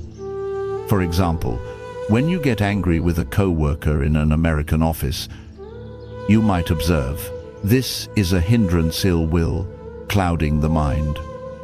It arises from the aggregate of feeling, discomfort, and the aggregate of perception, the thought, they disrespected me. When you recognize these as processes, the anger naturally weakens. Psychology calls this decentering, stepping back from identifying with thoughts and emotions. Research shows that this practice reduces anxiety and depression because we stop believing, I am the sadness, or I am the anger. Instead, we see that sadness and anger are phenomena that arise and pass away. A real story. A student in Chicago often felt anxious before exams. Through mindfulness of phenomena, he realized the anxiety was simply the hindrance of restlessness, mind running to the future and clinging to the past. When he saw it clearly, he smiled and returned to the breath. He said, I realized anxiety is not me, it is just a phenomenon. Mindfulness of phenomena also helps us experience the 4 noble truths in daily life. When suffering arises, we recognize this is the truth of suffering. When we see its cause, we name it. This is the truth of the origin. When we let go and taste relief, we note, this is the truth of cessation. And when we practice mindfulness, compassion, and wisdom, we know, this is the truth of the path. In this way, the 4 noble truths are no longer distant philosophy, but a living reality. A small practice. 1. When facing discomfort, pause and ask, what phenomenon is this? 2. See if it belongs to a hindrance, desire, anger, sloth, restlessness, or doubt. 3. Observe its arising and passing without identifying with it. For instance, when you feel self-doubt, recognize this is doubt a hindrance. When you see it as just a passing state, not your essence, the heart becomes lighter. The Buddha said, "Whoever sees the Dhamma sees the Tathagata," which means when we see phenomena as they truly are, we are touching the very path of awakening. We have now gone through contemplation of the body, feelings, mind, and Dhammas. Each area is like a doorway that opens to deeper understanding. But the true power comes when we bring all four together into daily life. This is what it means to live in complete mindfulness. The Buddha taught in the Satipatthana Sutta that the four foundations of mindfulness are the one and only path that leads to liberation. Not because they are separate from daily life, but because they allow us to see life exactly as it is, in every step, every breath, every feeling, every thought, and every phenomenon. Imagine an ordinary day for a busy American. Morning, waking up and noticing the breath, that is mindfulness of the body. Drinking coffee, recognizing the pleasant taste, that is mindfulness of feelings. On the way to work, noticing worry about the meeting, that is mindfulness of mind. In the meeting, observing irritation as an impermanent phenomenon, that is mindfulness of dhammas. In this way, the whole day becomes a living meditation. A real story. A lawyer in Chicago was always stressed by the pressure of his job. When he was introduced to the four foundations of mindfulness, he began practicing step by step. After a few months, he shared, "I no longer see my work as a burden. I've learned how to pause, breathe, and observe. Even in the courtroom, I can keep my peace." Modern science calls this mindful integration, weaving mindfulness into every part of life. A study from Brown University found that people who bring mindfulness into work, family, and leisure report much higher life satisfaction than those who only meditate on the cushion. A simple practice to integrate the four foundations of mindfulness. 1. Morning, 5 minutes, with the breath, body. 2. Midday, notice pleasant or unpleasant feelings while eating or drinking, feelings. 3. Afternoon, recognize your mental state, stress or calm, while working, mind. 4. Evening, write a short reflection, looking at one event of the day through impermanence, suffering, and non-self, tamas. This practice doesn't take much time, but it creates powerful transformation. Because it reminds us that every aspect of life, body, feelings, mind, and phenomena can become the ground of practice. The Buddha once said, "Whoever is mindful in each moment is already living an awakened life." Living in mindfulness is not something far away, but simply the capacity to be fully present, right here and right now. Another example, a mother in Texas practiced the four foundations while caring for her child. When she held her baby, she felt the child's breath, body. When the baby cried, she noticed the anxiety in her chest feelings. When irritation arose, she whispered to herself, "This is anger in the mind." And when she saw both the exhaustion and the joy of motherhood, she understood that all of it was impermanent, dhammas. She shared, "Because of this, I've learned to enjoy both the struggles and the joys." After learning about the four foundations of mindfulness, the Buddha offered us another path to nurture an open heart, the four immeasurables, Brahma-viharas. These are four noble states of mind, often called the dwelling places of the divine: loving kindness, compassion, sympathetic joy, and equanimity. 1. Loving kindness, metta, the boundless wish for all beings to be happy. Divi, compassion, karuna, a heart that feels the suffering of others and longs for them to be free. Tris, sympathetic joy, mudita, the joy that arises when others are happy and successful, free of envy. 4. Equanimity, upeka, a steady mind, free from bias, unmoved by gain or loss, praise or blame. The Buddha taught that practicing the 4 immeasurables is like expanding the heart beyond all limits. He compared them to the ocean, vast, deep, immeasurable. Imagine living in a city like New York. Every day you encounter countless people on the subway, at the office, on the busy streets. Without the 4 immeasurables, it's easy to be pulled into stress, competition, and anger. But if you cultivate loving kindness, compassion, joy, and equanimity, every encounter becomes an opportunity to open your heart. Modern psychology has also studied the 4 immeasurables, especially loving kindness meditation, metta. A study from the University of Wisconsin found that metta practice increases activity in brain regions linked to empathy and happiness. Practitioners also reported fewer symptoms of depression and anxiety. One real story. A doctor in California was often exhausted from caring for critically ill patients. After learning the 4 immeasurables, he began each morning by silently repeating, "May I be well, may my patients be well, may all beings be free from suffering." He shared, "Because of this, I no longer feel burned out. Instead, I see my work as deeply meaningful. Here is a simple way to begin.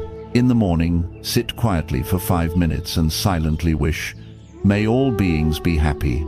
During the day, when you see someone in pain, think, 'May you be free from suffering.' When you see a friend succeed, smile and say inwardly, 'I'm glad for your happiness.' When facing praise or blame, gain or loss, remind yourself, 'I will remain balanced.' Practicing the 4 immeasurables does not make us weak. On the contrary, it gives us tremendous inner strength, because a vast heart is no longer shaken by the storms of life. The Buddha once said, "Just as a mother would protect her only child with her life, so should one cultivate a boundless heart of loving kindness toward all beings." If every American practiced the 4 immeasurables just a few minutes each day, society would become far warmer and more harmonious. Among the 4 noble abodes of the Brahmaviharas, loving kindness, metta, is often placed first. It is the energy of unconditional goodwill, the heartfelt wish that both ourselves and all beings may be happy. In the Metta Sutta, the Buddha taught, "May all beings be at ease, whether weak or strong, great or small, seen or unseen, may they all be safe and happy." This is not just a vague prayer, but a concrete practice to expand the heart. In modern American life, fast-paced, competitive, and often isolating, many people feel disconnected and under pressure. Practicing metta is a medicine for that separation. For example, a young professional in New York, overwhelmed by a harsh work environment, began practicing metta meditation. Each morning she silently repeated, "May I be peaceful, may my colleagues be happy, may all beings live in ease." Within weeks, she noticed less stress and more compassion toward those around her. Neuroscience has also confirmed the effects of metta. A Stanford University study found that loving kindness meditation increases activity in brain regions linked to empathy and care. Participants reported feeling more connected to others and less lonely. One moving story comes from a US prison program. An inmate, filled with anger and resentment, began to practice metta over many months. One day he broke down in tears and said, "For the first time in my life, I feel I can love both myself and others." Metta had touched even a heart once locked in bitterness. Here is a simple metta practice you can try. 1. Sit quietly, breathing slowly and deeply. 2. Silently repeat for yourself, May I be safe, happy, and healthy. 3. Extend it to a loved one. May you be safe, happy, and healthy. 4. Widen the circle to friends, colleagues, strangers, and finally, all beings. With steady practice, you will notice your heart becoming softer, less judgmental, and filled with joy when others are happy. The Buddha compared loving kindness to sunlight. It shines on all without discrimination. If each American nurtured metta daily, society would carry less tension and more genuine connection. If loving kindness, metta, is the wish for all beings to be happy, then compassion, karuna, is the wish for all beings to be free from suffering. It is the heart that trembles at the pain of others and moves us to act in order to help. The Buddha taught, one who generates compassion for living beings dwells with a noble, boundless heart, untouched by hatred. This means compassion is not just an emotion, but a liberating force that dissolves anger and division. A simple example. In a New York hospital during the height of the COVID-19 pandemic, nurses worked endless hours, exhausted yet still tender in their care. One nurse said, "We don't just heal with medicine, we heal with compassion." That is karuna alive in everyday life. Neuroscience confirms the healing power of compassion. Research at Stanford University shows that compassion meditation increases activity in the brain's empathy networks while lowering cortisol, the stress hormone. This benefits not only those who receive compassion, but also the one who practices it. A powerful story. Dr. Paul Farmer, founder of Partners in Health, devoted his life to bringing healthcare to the poorest communities. He believed the suffering of any person, anywhere, is a call for us to act. Here, karuna is not just a personal feeling, it becomes the engine of social change. You can begin cultivating compassion through small daily actions. 1. When you see someone sad, listen deeply instead of rushing to give advice. 2. When you pass a homeless person, smile and offer what you can. 3.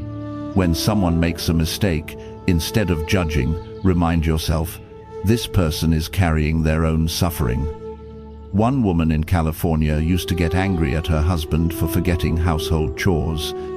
But when she looked through the lens of compassion, she realized he was under heavy stress at work. She said, "When I saw his suffering, my anger disappeared." That is the healing power of karuna, transforming anger into care.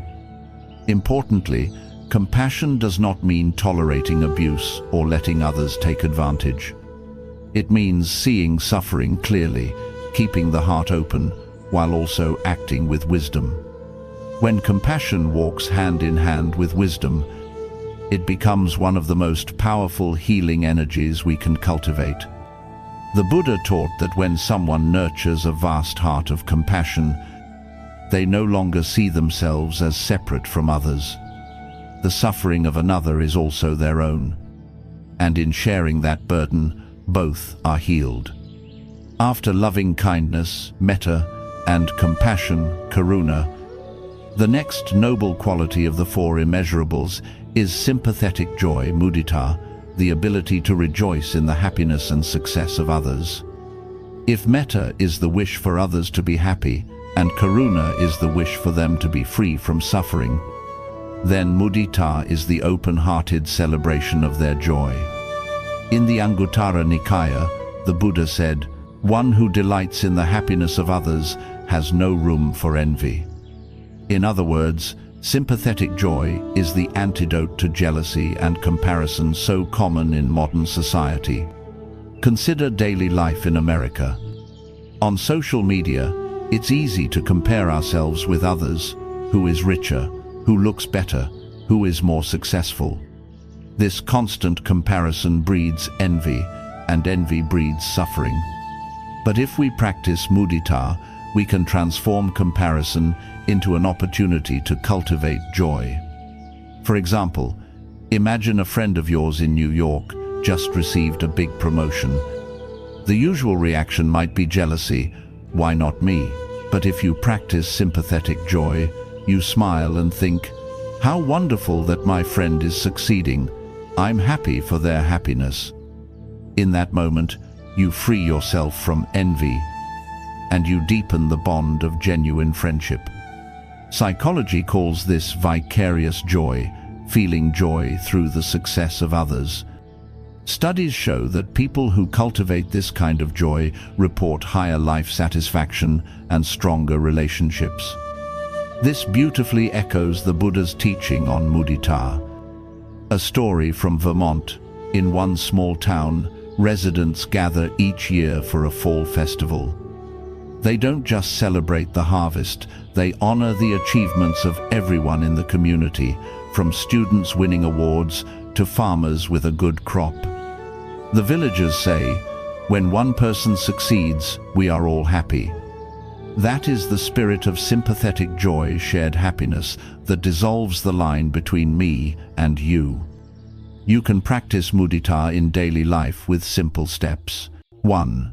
When you see someone happy, silently wish, may your joy continue. 2. When you see someone succeed, remind yourself, their success does not diminish my worth. 3. Keep a shared joy journal. Each day, write down one good thing that happened to someone else that made you glad. The Buddha compared sympathetic joy to a flame. The more it is shared, the brighter it becomes, and it never runs out. When we practice mudita, we not only increase the happiness of others, but we also double our own. As one father in California said, on the day my daughter graduated, I wasn't only proud of her success, I was truly happy just to see her smile. That is sympathetic joy, merging our hearts with the happiness of another. After loving kindness, metta, compassion, karuna, and sympathetic joy, mudita, the final jewel of the four immeasurables is equanimity, upekkha, an inner balance that remains steady amid life's ups and downs. The Buddha taught, just as a solid mountain is unmoved by the wind, so too the mind of one who practices equanimity is unshaken by praise or blame, gain or loss, joy or sorrow. This does not mean being indifferent or cold. On the contrary, equanimity is love with wisdom, caring deeply, yet without clinging, engaging fully, yet without being swept away. In modern American life, with constant work pressure, endless news cycles, and social media full of praise and criticism, equanimity becomes a vital life skill. Take the example of a young singer posting a video on YouTube. She receives thousands of comments, some full of admiration, others harshly critical. If she clings to praise, she becomes dependent on others' approval. If she clings to criticism, she suffers and might even give up. But if she practices equanimity, she can smile and think, these are only opinions, not my true self. With that balance, she can continue her path with clarity. Psychology calls this emotional regulation, the ability to steady the mind in the face of strong emotions. Research shows that people with emotional balance experience less stress, make wiser decisions, and maintain healthier relationships. One moving story. A doctor in Texas often witnessed patients passing away. At first, he felt crushed by grief and helplessness. But after learning about equanimity, he said, I still care for my patients deeply, but I no longer carry their suffering as a personal burden. I learned to let go so I could keep healing others. That is equanimity, compassionate yet resilient. A simple practice to cultivate equanimity. 1. When someone praises you, breathe deeply and remind yourself, this joy too is impermanent. 2. When someone criticizes you, breathe deeply and remind yourself, this pain too is impermanent. 3. When faced with a difficult choice, step back and see the bigger picture. understanding that all outcomes will change and none are absolute. The Buddha emphasized that equanimity is not indifference. It is unconditional love, free from attachment. A heart grounded in equanimity can embrace all things, yet not be pulled away from its inner peace. Imagine if people across American society could hold equanimity in work, family, and community life. There would be fewer pointless arguments, less suffering from comparison, and more actions guided by wisdom. After exploring the four immeasurables, loving kindness, compassion, sympathetic joy, and equanimity, the question is, how do we apply them in modern American life? Not only on the meditation cushion, but in our families, workplaces, and communities. In the family, American families are often busy with work, school, and financial pressure. To bring loving kindness, start with small gestures, a hug before your child goes to school, or cooking a meal with love. To bring compassion, listen when your partner feels upset instead of rushing to judge. To bring sympathetic joy, celebrate your spouse's success or your child's achievements without comparison. And to bring equanimity, remember that conflicts are impermanent. Learn to let go rather than hold grudges. In the workplace, American culture often prizes competition. But with the four immeasurables, the office can become a place of genuine connection. A manager can practice loving kindness by offering sincere praise. Practice compassion by caring about a colleague's mental health. Practice sympathetic joy by truly celebrating a teammate's success. And practice equanimity by staying calm when a project fails, choosing to learn instead of blame. In the community, America is diverse in race, culture, and politics. The four immeasurables help us rise above division. Think of volunteers serving the homeless. They don't ask about background or politics. They simply act with compassion. In a nation often divided by ideology, equanimity allows us to engage in dialogue without hatred. Social science supports this wisdom. Research on workplace compassion shows it boosts productivity and reduces burnout. Schools that implement mindfulness and kindness programs have seen dramatic drops in bullying. This proves that the four immeasurables are not lofty ideals, but practical tools for building a healthier society. A simple daily practice for Americans. 1. In the morning, send a blessing to your family. May my loved ones be safe and well. 2. Midday, when stress rises at work, breathe and remind yourself, I can meet this with kindness and compassion. 3. Afternoon, when a friend shares good news, smile and practice sympathetic joy. 4. Evening, when recalling a conflict, release it with equanimity. A real story. A tech company in Silicon Valley introduced Mindful Monday, beginning each week with 10 minutes of loving kindness meditation. Employees reported feeling more connected, less competitive, and more productive. It's proof that the four immeasurables can move from the meditation hall straight into the office. The Buddha once said, "The four immeasurables are the path to the heavenly realms." But heaven is not some distant world. It is a state of society filled with love, compassion, joy, and balance. And it is something we can begin creating right here, in this very life. We have often spoken of nirvana, nibbana, as the highest goal of Buddhist teaching. But nirvana is not just some distant destination. It is a reality that transcends all ordinary concepts. The Buddha once said in the Sutta Nikaya, "There is that which is unborn, unaging, undying, uncreated, unconditioned. If there were not that, there could be no escape from the born, the aged, the dying, the created, the conditioned." This is nirvana, a reality beyond birth and death, beyond impermanence. Yet, nirvana cannot be fully defined in words. If we call it ultimate happiness, it is still only a limited concept. If we call it cessation, it can be mistaken for nothingness. That is why the Buddha often used silence, because language cannot contain the experience. Think of trying to explain the color blue to someone blind from birth. You can use countless words, but true understanding only comes through direct experience. Nirvana is the same, not an idea to grasp, but a reality to be touched when the mind is purified. In modern American life, nirvana may sound far away. People are busy with jobs, families, and finances. Who has time to think about nirvana?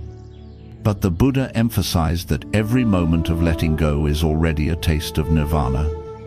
When you forgive someone who hurt you, you taste nirvana. When you sit quietly and your mind relaxes into stillness, that too is nirvana here and now. Neuroscience studies what it calls non-dual awareness, states where there is no sense of separation between self and world. Meditators describe this as boundless peace. Science may not call it nirvana, but it shows the human mind can touch realities beyond ordinary thought. A true story. A man in California once lived trapped in anxiety and addiction. During a 10-day Vipassana retreat, he experienced for the first time complete inner stillness. He said, "I no longer felt a boundary between me and the world. There was only vast peace." Even though brief, that glimpse was enough to change his life. A sampler practice. In meditation, after following the breath, expand awareness to the whole body and the space around you.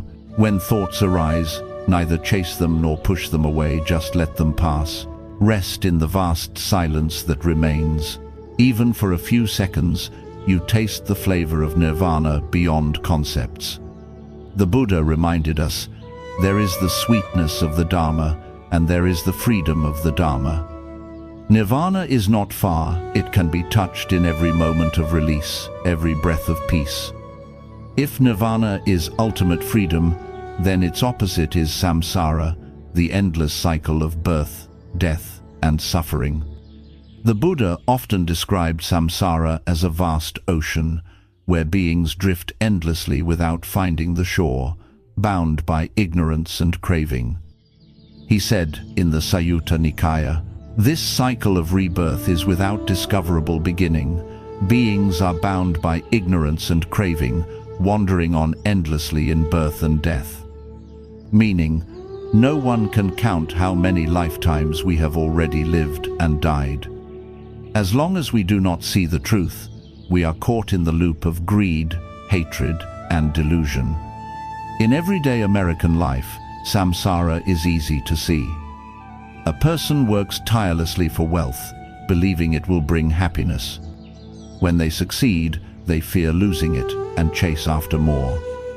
This is samsara, a treadmill of craving and dissatisfaction. Psychologists call it the hedonic treadmill.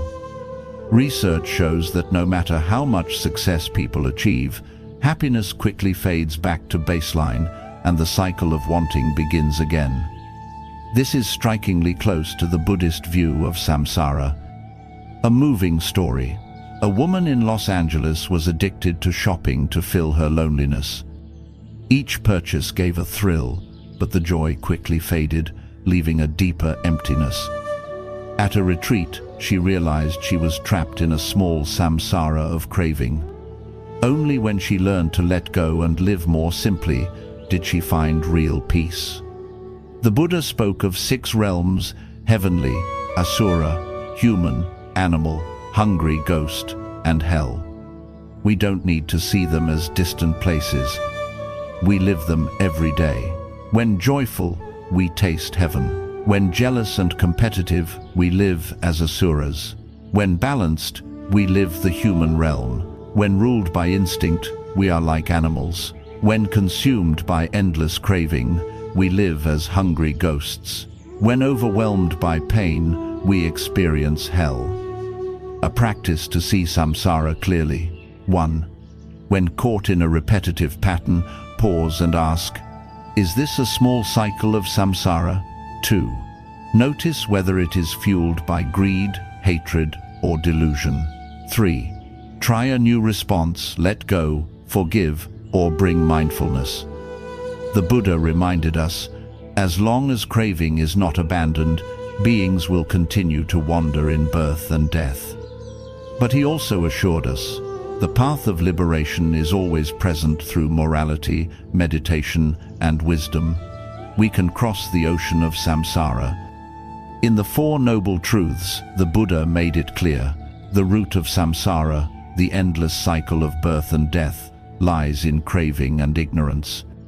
As long as we keep chasing desires and fail to see life's true nature, we remain trapped on the wheel of suffering.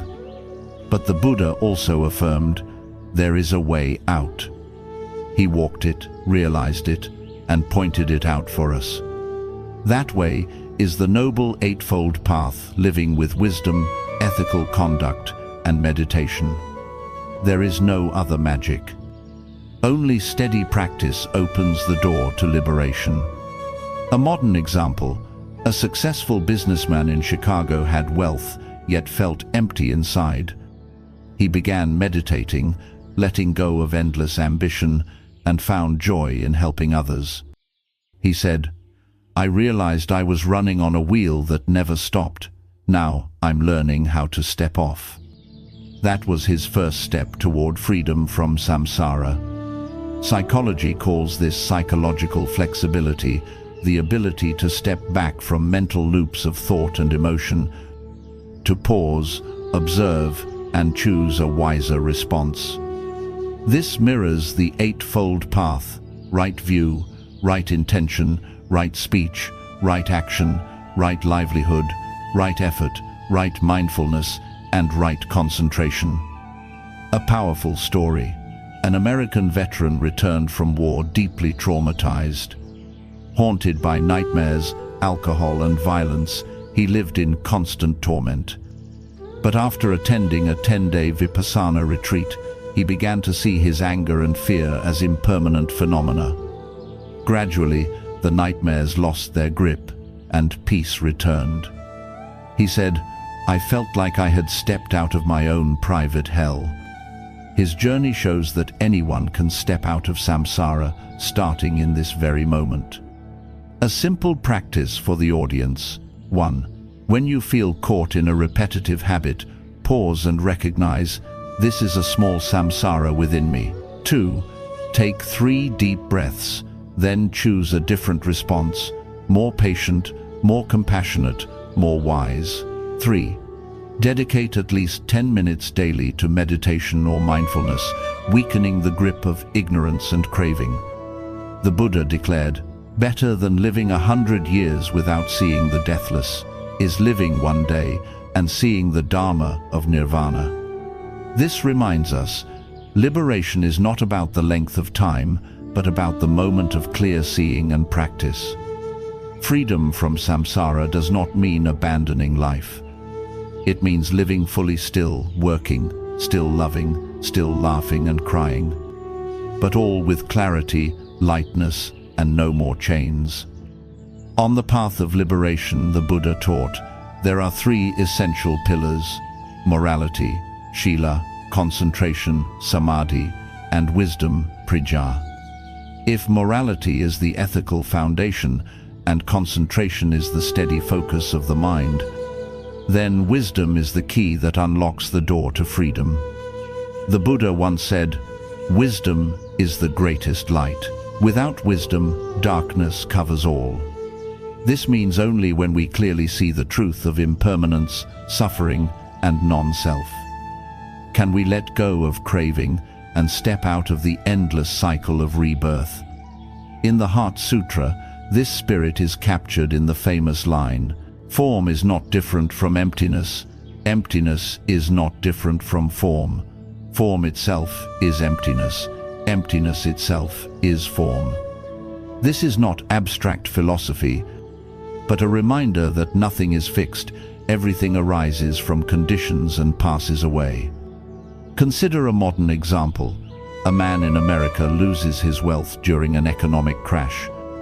Through ignorance he may think, "I am a failure." But with wisdom he can see, wealth is conditioned, it comes, it goes, my true being is not defined by it. With this shift, he can rise again, learn, and keep living. Modern psychology calls this cognitive reappraisal, reframing how we see events. Research shows people who reframe their perspective are less stressed and more adaptable. This is deeply aligned with the Buddha's teaching of prajna. By changing the way we see, we free the mind from suffering. A moving story. A woman in California lost her child in a tragic accident. Her grief seemed unbearable. But during a retreat, she was guided to reflect on impermanence and non-self. She later shared, "I realized my child was like a flower blossoming brightly, then fading. Even in loss, I feel grateful for the time I had to love him." Here, wisdom transformed her pain into gratitude and strength. Cultivating wisdom doesn't happen only through studying scriptures, but through daily practice. 1. When faced with hardship, ask, "Is this truly permanent?" 2. When insulted, remember, "This feeling too is impermanent." 3. When enjoying success, remind yourself, "This joy will also pass, but I can cherish it while it's here." The Buddha taught, "No treasure is greater than wisdom, no friend is better than wisdom." Money, fame, even health may all fade away. But once wisdom is awakened, it becomes a light that guides us through every circumstance. Now, imagine, if American society, amid its divisions and uncertainties, were nourished by the wisdom of prajna. People would be less extreme, more open to seeing from multiple perspectives, and more willing to let go of ego to build a community of compassion and peace together. One of the Buddha's most profound and foundational teachings is dependent origination, paticca samuppada, the principle that all things and all experiences arise in dependence on conditions. The Buddha said, "When this is, that comes to be. When this arises, that arises. When this is not, that does not come to be. When this ceases, that ceases." In other words, nothing exists independently. Everything is interwoven, mutually arising. Take a simple example from modern American life. The cup of coffee you drink in New York each morning doesn't come only from the cafe on your corner. It carries the work of Colombian farmers, truck drivers, roasters, and baristas. Every sip holds the whole world inside it. This is dependent origination in everyday life. In the 12 links of dependent origination, the Buddha mapped the cycle of suffering. Ignorance gives rise to formations, formations to consciousness, consciousness to name and form, eventually leading to aging, sickness, and death. He wanted us to see that suffering doesn't appear randomly. It unfolds through a chain of conditions, and if one link is broken, the cycle can stop. Modern science echoes this truth. Ecology shows how each plant and animal depends on the balance of the whole system. Global economics proves that a small shift in one nation can ripple through the entire world. Even neuroscience reveals that each emotion we feel arises from countless causes: hormones, memories, environment. Nothing stands alone. A real story. A teenager in California once believed he was completely independent. During a retreat, he was asked to look deeply into the bowl of rice in front of him. He realized the sweat of farmers, the sun, the rain, the soil were all present in that bowl. He later said, "I understood I've never truly been alone. I am always supported by countless conditions." To practice dependent origination in daily life begins with gratitude and responsibility. Gratitude. because we are nourished by countless conditions, parents, teachers, strangers we will never meet. Responsibility, because our own actions also become conditions shaping others and the world. For example, recycling a single plastic bottle is not a small act. It influences the environment, public health, and even future generations. Speaking one kind word may become the condition that lifts someone out of a dark day. The Buddha said, "Whoever sees dependent origination sees the Dharma, whoever sees the Dharma sees the Buddha." This means that understanding interdependence is not mere philosophy. It is a glimpse of awakening, a vision of life as a vast web where nothing exists in isolation. The principle of dependent origination is not just an ancient philosophy. It can become a very practical way of living in the modern world. Zen master Thich Nhat Hanh often called this interbeing. Everything exists only in connection with everything else. A simple sheet of paper holds a cloud, because without rain there are no trees, and without trees there is no paper. In the same way, a human being is never separate. We carry within us our parents, ancestors, teachers, and even the environment we live in. In American life, where individualism is often emphasized, the practice of interbeing helps us realize that true freedom is not, "I don't need anyone," but rather, "I am connected with all." A real example, the farm-to-table movement in the US. Consumers are beginning to see that their meals are linked to the health of the soil, the work of farmers, and the well-being of the planet. When they eat mindfully, they can feel their interconnection with nature itself. Science also confirms this truth of interdependence. Climate change shows that actions in one nation affect the entire globe. Social psychology proves that kindness spreads like dominoes. One good act can spark a chain reaction of compassion in a community. A touching story. A high school student in Texas joined a project called the Kindness Chain. He began simply by leaving a positive note on a classroom desk. Unexpectedly, those notes spread across the school, warming the atmosphere for everyone. This is interbeing in action, how a single seed can grow into a forest of compassion. Practicing interbeing can be as simple as 1. When drinking water, see the cloud, the sun, and the earth within it. 2. When looking at a stranger, remember they also seek happiness, just like you. 3. Before making a decision, ask, how does this affect my community and the planet? Even in the workplace, this is possible. A tech company in California began using mindful meetings, starting each gathering with 1 minute of shared breathing. Employees said it helped them feel more connected, less stressed, and more effective. That's interbeing applied to a modern office. The Buddha taught that seeing dependent origination helps us loosen selfishness and ego. Because when we truly see, we realize our happiness cannot be separated from the happiness of others. If American society embraced this view, issues like inequality, discrimination, and political division could be healed at the roots. As Thich Nhat Hanh beautifully said, "You are me and I am you. We cannot exist apart." That message is the living expression of dependent origination in the 21st century. One of the central pillars of Buddhist teaching is karma, the principle of cause and effect that shapes our lives.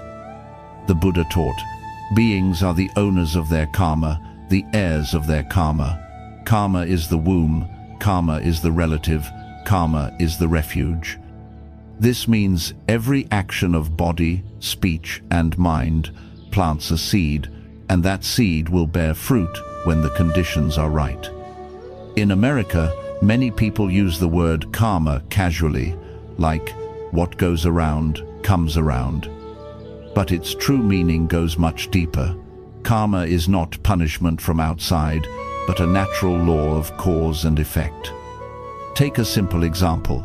A man constantly loses his temper with co-workers.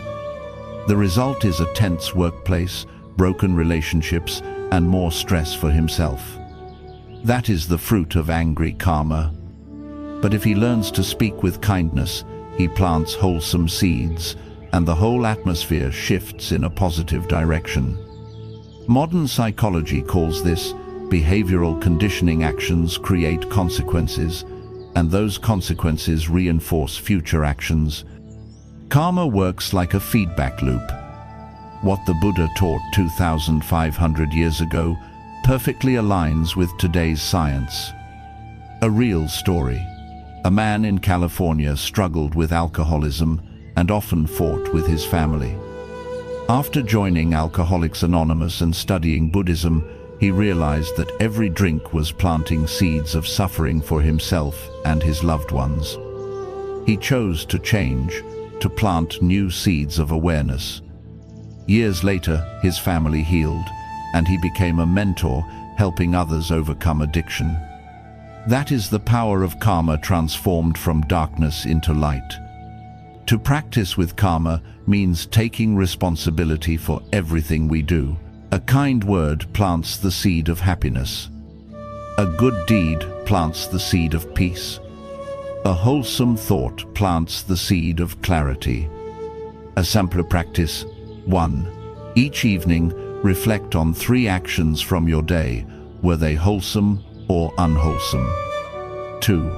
Write down 1 thing you will do differently tomorrow to plant better seeds. 3. Remind yourself, no one can make me happy or miserable more than my own karma. The Buddha emphasized that karma is not a rigid destiny. It can be transformed through mindfulness, wisdom, and new choices. Like a river whose flow can change if we open a new channel. A relatable example: a student in America keeps failing math. If she believes this is bad karma that can't be changed, she will give up. But if she studies harder, practices regularly, she is planting new seeds, and new results will come. Karma is not fixed. It is shaped by what we do right now. The Buddha said, if you want to know the past, look at your present body. If you want to know the future, look at your present actions. It's a powerful reminder. We cannot change the past, but we can shape the future with the karma we create today. We have journeyed together through many teachings: letting go, impermanence, non-self, the 4 noble truths, the noble eightfold path, the 4 immeasurables, nirvana, samsara, and karma. Each one is a doorway to a new way of seeing life, and also an invitation to practice right here in modern American life.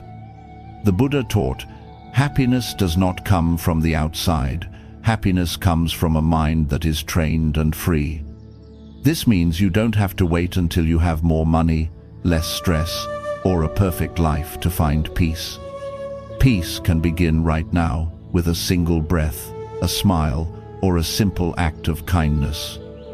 Remember, when you breathe mindfully, you are planting the seed of peace. When you forgive, you are breaking a small cycle of samsara.